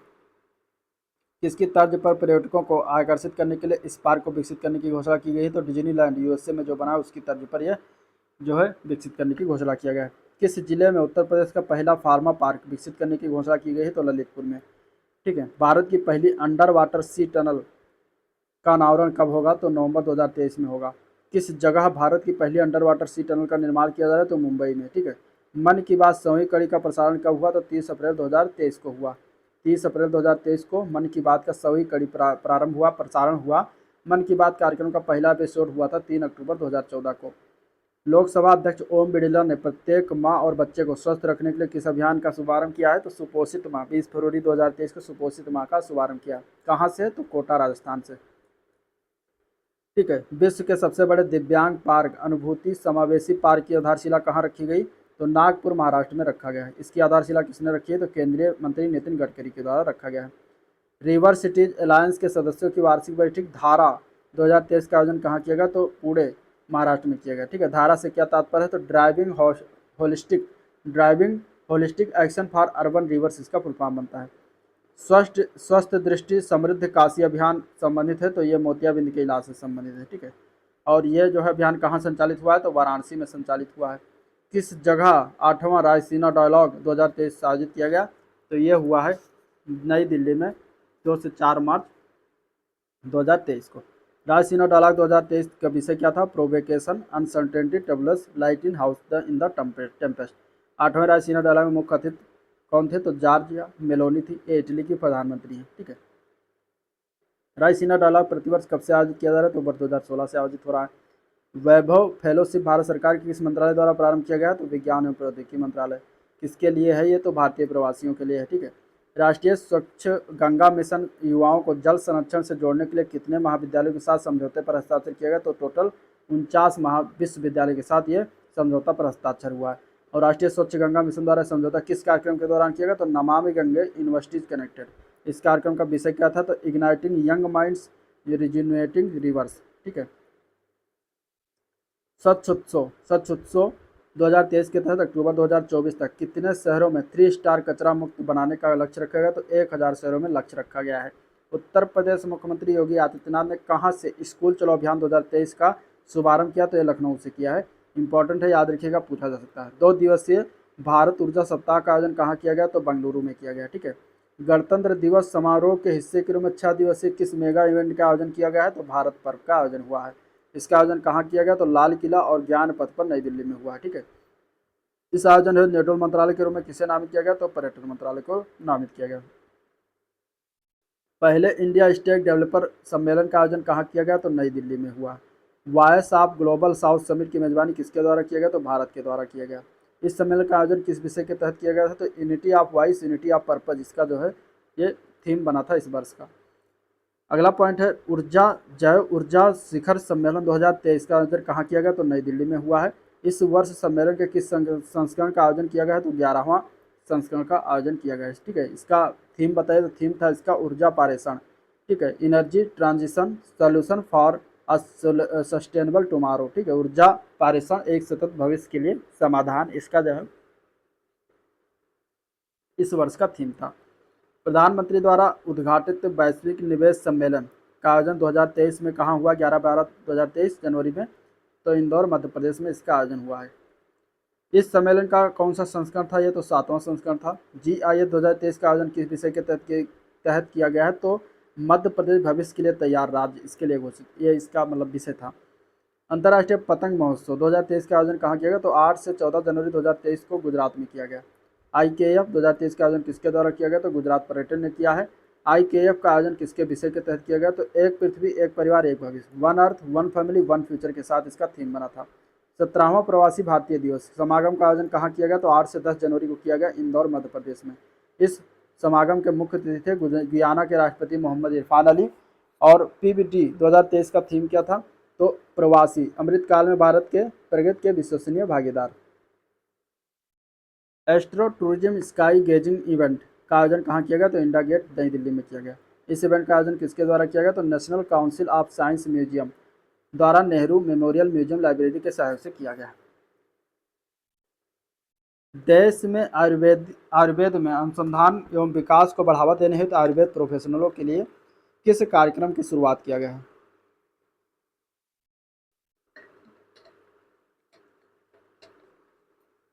तो उस कार्यक्रम का नाम है स्मार्ट। स्मार्ट का पूर्ण रूप है scope for main streaming Ayurveda research in teaching professional, इसका फुल फॉर्म बनता है। अगला पॉइंट देखते हैं। वर्ल्ड हैबिटेट अवार्ड 2023 कांस्य भारत में किस राज्य ने जीता? तो ओडिशा ने जीता है। ओडिशा ने पुरस्कार किस योजना के लिए जीता है? तो जग मिशन के लिए जीता है। जग मिशन ने एक पुरस्कार कितनी बार जीता? तो 2 बार, 2019 में भी जीता था और 2023 में भी जीता है। तो जग मिशन परियोजना जो है, योजना जो है किस राज्य की है? तो उड़ीसा राज्य की है। ये आप लोग याद रखिएगा। ये किससे संबंधित है? तो भूमि का स्वामित्व और झुग्गी उन्नयन से संबंधित है। ठीक है। जल पर राज्य मंत्रियों के पहले अखिल भारतीय सम्मेलन का आयोजन कहाँ किया गया? तो भोपाल मध्य प्रदेश में किया गया। ठीक है। इस सम्मेलन का आयोजन किस विषय के तहत किया गया? तो जल दृष्टिकोण @ 2047 के तहत किया गया। भारत के पहले समावेशी उत्सव पर्पल फेस्ट सेलिब्रेटिंग डाइवर्सिटी का आयोजन कहाँ किया गया? तो गोवा में किया गया। 7वें भारत जल प्रभाव शिखर सम्मेलन का आयोजन कहाँ किया गया? तो नई दिल्ली में किया गया। IWIS का आयोजन किसके द्वारा किया गया? तो राष्ट्रीय स्वच्छ गंगा मिशन और गंगा नदी घाटी प्रबंधन एवं अध्ययन केंद्र के द्वारा यह किया गया है। ठीक है। मेक इन ओडिशा कॉन्क्लेव 2022 का आयोजन कहाँ किया गया? तो ये भुवनेश्वर ओडिशा में हुआ है। इस कॉन्क्लेव का आयोजन कब हुआ है? तो 30 नवंबर से 4 दिसंबर 2022 के मध्य। मेक इन ओडिशा कॉन्क्लेव 2022 का कौन सा संस्करण था? तो तीसरा था। प्रथम हुआ था 16 में और 2018 में दूसरा हुआ था और 2022 में तीसरा हुआ है। यानी कि 2-2 वर्ष के बाद पर हो रहा। 2020 में कोविड के कारण शायद नहीं हुआ था। पहला सिलचर सिलहट महोत्सव 2022 का आयोजन कहाँ किया गया? तो सिलचर असम में किया गया। आयोजन किसके द्वारा किया गया? तो इंडिया फाउंडेशन और केंद्रीय संस्कृति मंत्रालय के द्वारा। किन 2 देशों के मध्य मित्रता संबंधों को मजबूत करने के लिए महोत्सव आयोजित किया गया? तो भारत और बांग्लादेश के मध्य। भारत अंतर्राष्ट्रीय व्यापार मेला का आयोजन कहाँ हुआ? तो नई दिल्ली में। ये 41वां संस्करण था और 41वें भारतीय अंतर्राष्ट्रीय व्यापार मेले में साझेदार राज्य में बिहार, झारखंड और महाराष्ट्र राज्य आते हैं। इस मेले का विशेष आकर्षण वाले राज्य में उत्तर प्रदेश और केरल के रूप में भाग लिया था और केंद्र शासित प्रदेश ने पहली बार जो है भाग लिया था। तो कौन सा है? तो वो लद्दाख। इंडियन रोड कांग्रेस का आयोजन कहाँ किया गया? तो लखनऊ में। वर्ष 2022 में IRRC का संस्करण कौन सा आयोजन हुआ था? तो 81वां था। ठीक है। सशक्त पर्वतीय विकास शिखर सम्मेलन 11 का आयोजन कहाँ किया गया? तो लेह लद्दाख में। SMDS 11 का विषय क्या था? थीम क्या था? तो सतत पर्वतीय विकास के लिए पर्यटन का उपयोग। चौथे हेली इंडिया सम्मेलन शिखर सम्मेलन का आयोजन कहाँ किया गया? तो श्रीनगर जम्मू कश्मीर में किया गया। और इसका थीम क्या था? तो helicopter for a last mile connectivity इसका थीम बना था। 47वां इंडिया आइडिया समिट का आयोजन कहाँ हुआ? तो नई दिल्ली में। इसका थीम था अमेरिका भारत की समृद्धि को अगले 75 वर्षों में अधिक बढ़ाना। ठीक है। भारत का 12वां विज्ञान राष्ट्रीय विज्ञान फिल्म महोत्सव जो है का आयोजन कहाँ पर हुआ? तो भोपाल मध्य प्रदेश में हुआ है। हाल ही में किस भारतीय राज्य केंद्र शासित में वर्चुअल स्कूल का शुभारंभ हुआ? तो वर्चुअल स्कूल नई दिल्ली में शुभारंभ हुआ। इसका नाम क्या है? Delhi virtual model school. केंद्र सरकार ने अंतर्राष्ट्रीय तटीय सफाई दिवस मनाने के लिए किस अभियान की शुरुआत की? तो स्वच्छ सागर सुरक्षित सागर के अभियान की शुरुआत किया गया है। और किसके द्वारा मतलब इसको संचालित किया गया? तो 75 दिनों का 75 समुद्र तटों पर जो है संचालित किया गया। अंतर्राष्ट्रीय तटीय दिवस कब मनाया जाता है? तो प्रत्येक वर्ष सितंबर माह के तीसरा शनिवार जो होता है उसको मनाया जाता है तटीय दिवस के रूप में। और इस वर्ष यानी कि 2022 में जो सितंबर में पड़ा था वो 17 सितंबर को पड़ा था। तो 17 सितंबर को मनाया गया था। ठीक है। केंद्रीय जनजातीय कार्य मंत्रालय गोल यानी कि गोइंग ऑनलाइन एज लीडर इसका फुल फॉर्म। इस कार्यक्रम का उद्देश्य क्या है? तो जनजातीय युवाओं के शिक्षण डिजिटल कौशल को बढ़ाना इसका उद्देश्य है। गोल कार्यक्रम में जनजातीय कार्यालय को कौन सहयोग देगा? तो मेटा फेसबुक इंडिया सहयोग देगा। गोल कार्यक्रम के पहले चरण का आरंभ कब हुआ? तो मई 2020 में हुआ है। गोल 2.0 के दूसरे चरण का आरंभ 28 जून 2022 को हुआ है। ठीक है। केंद्र सरकार ने 75वें स्वतंत्रता दिवस के अवसर पर देश भर में किस अभियान की शुरुआत किया गया? तो हर घर तिरंगा अभियान शुरुआत किया गया जुलाई 2022 में। दिल्ली डायलॉग के 12वें संस्करण का आयोजन कहाँ किया गया? तो नई दिल्ली में किया गया। दिल्ली डायलॉग 2022 का विषय क्या है? तो हिंद प्रशांत महासागर को क्षेत्र को परस्पर जोड़ना, बिल्डिंग ब्रिड्स इन इंडो पैसिफिक इसका इस बार का थीम रहा। गुजरात में नमक उत्पादन कार्य से जुड़ी महिला श्रमिकों को अक्षय ऊर्जा क्षेत्र में हेतु प्रशिक्षण देने के लिए किस पहल की प्रोजेक्ट शुरुआत किया गया? तो प्रोजेक्ट सूर्य की शुरुआत किया गया। ठीक है। प्रोजेक्ट सूर्य किससे संबंधित है? तो गुजरात में नमक उत्पादन कार्य से जुड़ी श्रमिकों को जो है महिला श्रमिकों को अक्षय ऊर्जा क्षेत्र में कार्य के प्रशिक्षण देने के लिए संबंधित है। तो इसके द्वारा लॉन्च किया गया प्रोजेक्ट रिन्यू के द्वारा लॉन्च किया गया है। रिन्यू ने इस पहल को किसकी सहायता से किया है? तो संयुक्त राष्ट्र पर्यावरण कार्यक्रम और स्वनियोजित महिला सेवा संघ सेवा के तहत के सहायता से जो है लॉन्च किया। तो अब कुछ विविध चीज़ें देख लेते हैं जो कुछ बचा हुआ है राष्ट्रीय क्षेत्र में, बाकी सारी की सारी चीज़ें इसमें लगभग कंप्लीट कराया गया। ठीक है, तो विविध चीज़ों में देखेंगे तो केंद्र सरकार और महाराष्ट्र औरंगाबाद और उस्मानाबाद का नाम बदलकर क्या रख दिया गया है? तो औरंगाबाद का नाम छत्रपति संभाजी नगर और उस्मानाबाद का नाम धाराशिव रखा गया और ये केंद्र सरकार के द्वारा 24 फरवरी को बदला गया है। उत्तर पूर्वी अन्य राज्यों के युवाओं के बीच आपसी समझ को बढ़ाने के लिए किस पोर्टल की शुरुआत किया गया है? तो युवा संगम।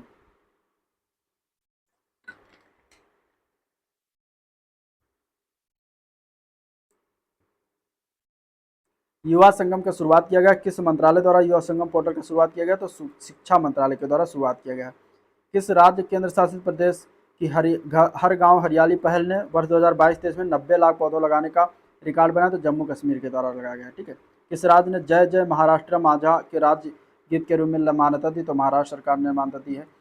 किस संस्था ने लर्निंग साइंस वाया स्टैंडर्ड श्रृंखला का शुभारंभ किया है? तो भारतीय मानव ब्यूरो संस्था ने शुभारंभ किया है। ठीक है, इसके बाद किस राज्य ने भिखारी मुक्त शहर नामक नई पहल का शुभारंभ किया? तो महाराष्ट्र नागपुर में शुरुआत किया गया है। अरुणाचल प्रदेश की ताली पहली बार सड़क मार्ग से जुड़ा और ये किस जिले में स्थित है? तो क्रा दादी जिले में स्थित है। किस राज्य में लगभग 1300 पुराने वर्ष बौद्ध स्तूप की खोज किया गया? तो ओडिशा में खोज किया गया। किसके द्वारा किया गया? तो भारतीय पुरातत्व सर्वेक्षण। कितने मीटर ऊंचा है? तो 4.5 मीटर ऊंचा है और ये किस राजवंश से संबंधित? तो भौमकारा राजवंश से संबंधित है।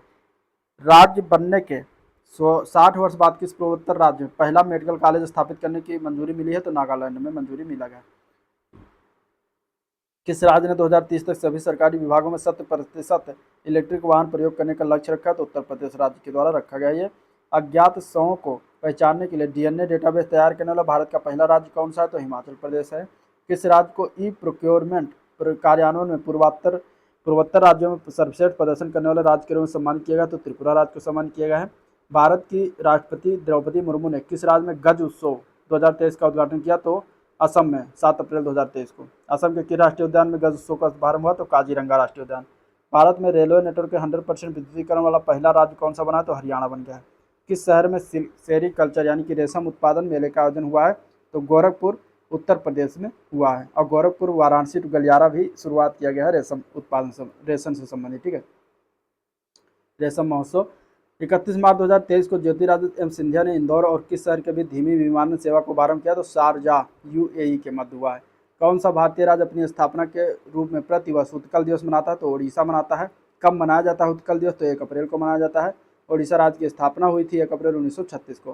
किस मंत्रालय द्वारा सुप्रीम पहल का शुभारंभ किया गया? तो भारतीय विज्ञान एवं प्रौद्योगिकी मंत्रालय के द्वारा शुरुआत किया गया। प्रधानमंत्री मोदी ने स्वागत पहल की 20वीं वर्षगांठ को संबोधित किया। इस पहल का संबंध किस राज्य से है? तो गुजरात राज्य से है। ठीक है, स्वागत का फुल फॉर्म क्या है? State wide attention on grievance by application of technology. Bharat के पहले डिजिटल साइंस पार्क की आधारशिला कहाँ रखी गई? तो तिरुवनंतपुरम केरल में रखा गया। ठीक है, तिरुवनंतपुरम केरल में रखा गया है। किस राज्य ने खेल संस्कृति को पुनर्जीवित करने के लिए वन पंचायत वन प्लेग्राउंड पहल का शुभारंभ किया? तो केरल राज्य के द्वारा किया गया। संघाई सहयोग संगठन किस फल महोत्सव का आयोजन किया गया? तो मुंबई में किया गया। ठीक है, और भारतीय रेलवे स्टेशन को उच्चतम प्लेटिनम रेटिंग के साथ हरित रेलवे स्टेशन प्रमाण पत्र प्रदान किया गया? तो विशाखापत्तनम रेलवे स्टेशन को दिया गया। और यह प्रमाण पत्र किसके द्वारा प्रदान किया गया? तो इंडियन ग्रीन बिल्डिंग काउंसिल के द्वारा प्रदान किया गया। प्रधानमंत्री द्वारा किस द्वीप समूह के 21 बड़े अज्ञात समूहों का नामकरण किया गया? तो अंडमान निकोबार द्वीप समूह का किया गया। विश्व के सबसे लंबे नदी क्रूज MV गंगा विलास का उद्घाटन कहाँ से किया गया? तो वाराणसी किया गया। ठीक है, किसके द्वारा किया गया? PM मोदी के द्वारा किया गया है। MV गंगा विलास की यात्रा वाराणसी से प्रारंभ होकर कहाँ तक समाप्त होगी? तो डिब्रूगढ़ असम बांग्लादेश होते हुए डिब्रूगढ़ असम तक जाएगी। किसके द्वारा briefing a viral form India's covid vaccine पुस्तक लिखी गई है? तो आशीष चंदोरकर और सूरज सुधीर ने लिखा है। ठीक है, विश्व का पहला पाम लीफ पांडुलिपि संग्रहालय कहाँ खोला गया? तो तिरुवनंतपुरम केरल में खोला गया। प्रधानमंत्री मोदी की मां को श्रद्धांजलि के तौर पर एक चेक बांध का नाम क्या दिया गया? तो हीराबाई स्मृति सरोवर नाम दिया गया। कहाँ पर स्थित? तो राजकोट गुजरात में स्थित है। ठीक है, अवार्ड फॉर ग्लोबल लीडरशिप किसे सम्मानित किया गया है? तो भारत के पहले मुख्य न्यायाधीश DY चंद्रचूड़ उनको सम्मानित किया गया। उनके यह सम्मान जो है किसके के द्वारा प्रदान किया? तो हार्वर्ड लॉ स्कूल सेंटर के द्वारा प्रदान किया गया। प्रधानमंत्री मोदी द्वारा doctor Shyama Prasad Mukherjee national institute of water and sanitation का उद्घाटन कहाँ किया गया? तो कोलकाता में किया गया। भारत के किस संस्थान को वाल्टन यानी क्यूएस री इमेजिन एजुकेशन अवार्ड 2022 शिक्षा का ऑस्कर प्रदान किया गया? तो भारतीय प्रौद्योगिकी संस्थान मद्रास को प्रदान किया गया। केंद्रीय गृह एवं सहकारिता मंत्री भारत अमित शाह द्वारा जो है लॉन्च किया गया प्रहरी ऐप जो है मोबाइल ऐप किससे संबंधित? तो बीएसएफ यानी कि सीमा सुरक्षा बल से संबंधित है। तो आंसर सीमा सुरक्षा बल हो जाएगा। हाल ही में राष्ट्रीय मूल्यांकन एवं प्रत्यायन परिषद के A++ ग्रेड्स प्राप्त करने वाला विश्वविद्यालय कौन सा है? तो गुरु नानक देव विश्वविद्यालय अमृतसर है। ठीक है। किस मंत्रालय द्वारा ग्रामीण अर्थव्यवस्था को बदलने वाले विचारों, समाधानों, कार्यों को आमंत्रित करते हुए प्रज्वला चैलेंज का शुभारंभ किया गया? तो केंद्रीय ग्रामीण विकास मंत्रालय के द्वारा जो है ये शुभारंभ किया गया।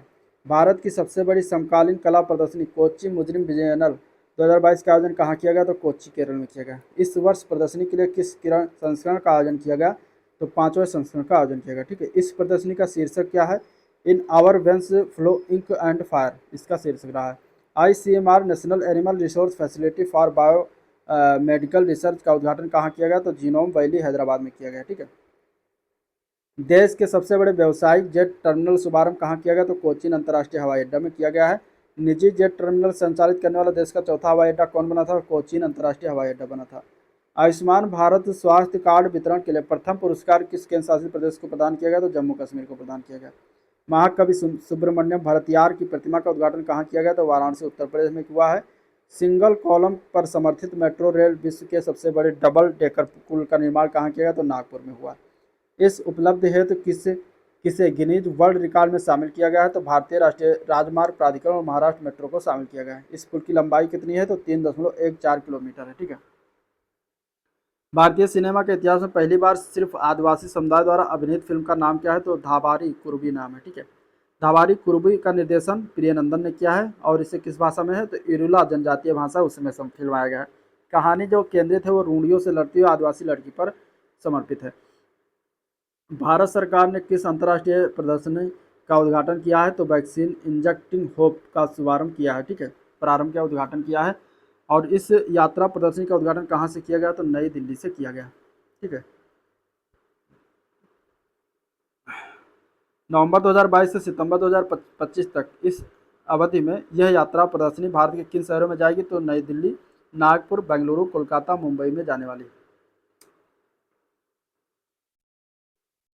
इस प्रदर्शनी को किसके द्वारा जो है तैयार किया गया है? तो यह राष्ट्रीय विज्ञान संग्रहालय परिषद और लंदन के विज्ञान के संग्रहालय समूह के द्वारा तैयार किया गया। किस विद्युत कंपनी द्वारा अपना नाम बदलने की घोषणा की गई? तो पावर सिस्टम कॉर्पोरेशन लिमिटेड के द्वारा बदलने का नाम घोषणा किया गया। ठीक है। नया नाम क्या होगा? तो grid controller of India limited नाम होगा इसका नया नाम। जीवन विज्ञान डाटा है भारत का पहला राष्ट्रीय भंडार कोष का उद्घाटन कहाँ गया? तो फरीदाबाद हरियाणा में हो। इस कोष का नाम क्या है? तो IBDC यानी कि इंडियन बायोलॉजिकल डाटा सेंटर इसका नाम है। प्रधानमंत्री द्वारा भूल भुलैया उद्यान या मियावाकी वन का उद्घाटन कहाँ किया गया? तो एकता नगर गुजरात में 30 अक्टूबर को किया गया 2022 में। प्रधानमंत्री मोदी ने किस गांव को भारत का पहला 24/7 सौर ऊर्जा से संचालित गांव घोषित किया? तो वह मोढेरा, मेहसाणा जिला, गुजरात में। मोढेरा ऐतिहासिक रूप से किसके लिए प्रसिद्ध है? तो यहाँ पे सूर्य मंदिर है स्थित है। सूर्य मंदिर का निर्माण किसके द्वारा करवाया गया था? तो भीम प्रथम चालुक्य वंश का था, तो उसने किया था सूर्य मंदिर का निर्माण। ऑनलाइन बाल यौन शोषण सामग्री के प्रसारण के लिए मामलों की जांच के संबंधित किस ऑपरेशन का शुभारंभ किया गया? तो ऑपरेशन मेघ चक्र शुभारंभ किया गया है। शुरुआत किया गया है CBI के द्वारा। ठीक है। और लता मंगेशकर चौक का उद्घाटन कहाँ किया गया? तो अयोध्या उत्तर प्रदेश में है। 28 सितंबर 2022 को शहीद आजम भगत सिंह की कौन सी जयंती मनाई गई? तो 115वीं जयंती थी। इस अवसर पर चंडीगढ़ अंतर्राष्ट्रीय हवाई अड्डे का नाम करके अब क्या कर दिया गया? तो शहीद भगत सिंह अंतर्राष्ट्रीय हवाई अड्डा नाम उसका कर दिया गया। भारत का पहला वानिकी विश्वविद्यालय और विश्व का तीसरा वानिकी विश्वविद्यालय स्थापित हो रहा है तेलंगाना में। ठीक है। भारत का पहला संशोधित जैव गांव किस राज्य में है? तो त्रिपुरा राज्य में है। भारत का पहला संशोधित जैव गांव जो है वो कौन सा है? तो दासपारा गांव है, सेपही जाला जिला में त्रिपुरा में पड़ता है। 100 से अधिक वर्ष के अंतराल के पश्चात किस राज्य में दूसरा रेलवे स्टेशन प्रारंभ हुआ? तो नागालैंड में प्रारंभ हुआ 26 अगस्त 2022 को। इसका नाम क्या रखा गया? सोखबी रेलवे स्टेशन नाम उसका। नागालैंड में प्रथम railway station Dimapur railway station पहला था, जो कि उद्घाटन कब हुआ था? 1903 में इसका दीमापुर का। और अभी जाके 2022 में इसका दूसरा रेलवे स्टेशन जो स्थापित हुआ है जिसका नाम है सोखबी रेलवे स्टेशन। केंद्र सरकार द्वारा बैटरी अपशिष्ट प्रबंधन नियम 2022 कब अधिसूचित किया गया? तो 24 अगस्त 2022 को अधिसूचित किया गया। बैटरी अपशिष्ट प्रबंधन नियम 2022 किस नियम का स्थान लेगा? तो बैटरी प्रबंधन संचालन 2001 का नियम का स्थान लेगा। बैटरी अपशिष्ट प्रबंधन से संबंधित नए नियम किस मंत्रालय द्वारा अधिसूचित किए गए? तो पर्यावरण, वन एवं जलवायु परिवर्तन मंत्रालय के द्वारा अधिसूचित किया गया। प्रधानमंत्री मोदी ने किस कैंसर अस्पताल एवं अनुसंधान केंद्र राष्ट्र को समर्पित किया? तो होमी भाभा कैंसर अस्पताल एवं अनुसंधान का समर्पित किया राष्ट्र को। ये कहाँ पर स्थित है? तो साहिबजादा अजीत सिंह नगर, मोहाली, पंजाब में स्थित है। हाल ही में केंद्र सरकार ने किस झील को राष्ट्रीय महत्व का स्थल घोषित करने की मंशा प्रकट की है? तो वह है अनंतनाग झील, जो कि नई दिल्ली में पड़ता है। भारत का पहला 3D प्रिंटेड पोस्ट ऑफिस कहाँ स्थापित किया गया है? तो यह बेंगलुरु, कर्नाटक में स्थापित किया गया है।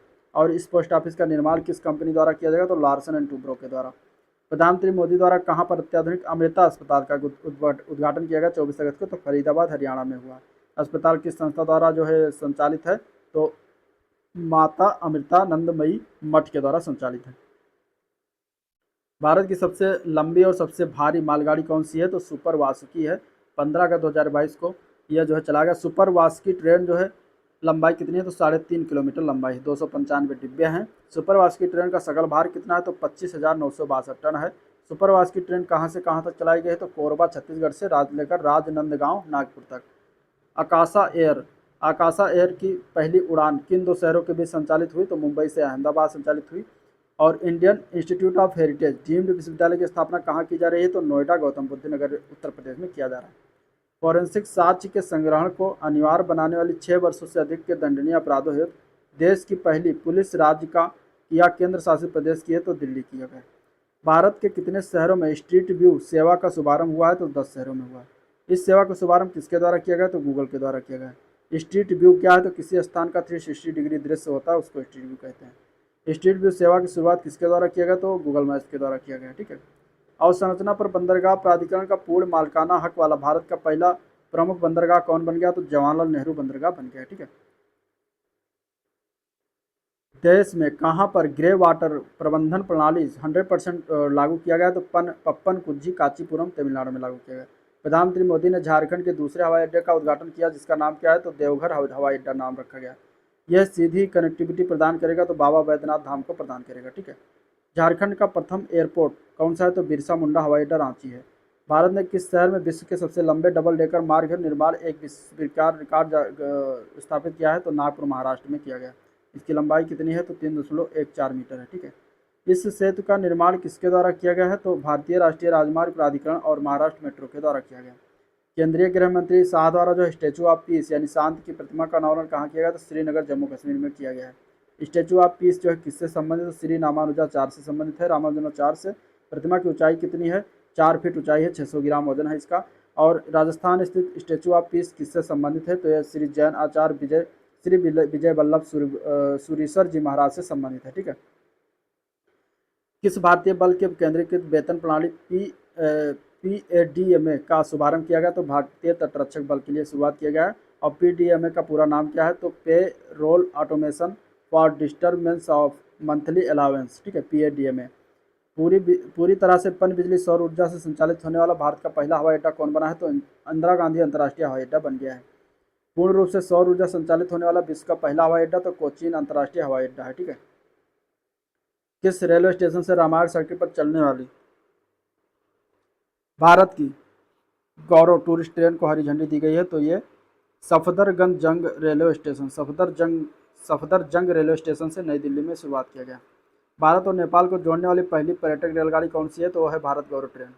भारत गौरव योजना के तहत भारत की पहली निजी ट्रेन सेवा किन स्टेशनों के मध्य संचालित की गई? तो कोयम्बटूर उत्तर, तमिलनाडु से साईनगर, शिरडी, महाराष्ट्र तक। केंद्रीय मंत्री जितेंद्र सिंह ने कहाँ पर भूकंप वेधशाला का उद्घाटन किया है? तो यह उधमपुर, जम्मू कश्मीर में किया गया। ठीक है। जगत गुरु श्री संत तुकाराम महाराज शिला मंदिर का उद्घाटन किसने किया? तो प्रधानमंत्री मोदी ने किया है। यह मंदिर कहाँ स्थित है? देहू, पुणे, महाराष्ट्र में स्थित है। किस राज्य ने ब्लू ड्यूक को अपनी आधिकारिक राज्य तितली के रूप में घोषित किया है? तो सिक्किम ने घोषित किया है 5 जून 2022 को। 5 जून को विश्व पर्यावरण दिवस मनाया जाता है, जो कि आज 5 जून है, विश्व पर्यावरण दिवस मनाया जा रहा है। ऑपरेशन नारकोस का संबंध भारत सरकार के किस मंत्रालय से है? तो ये रेल मंत्रालय से संबंधित है। ठीक है। और इसका उद्देश्य क्या है नारकोस का? तो इसका उद्देश्य रेल के माध्यम से होने वाली नशीले पदार्थों की तस्करी को रोकना।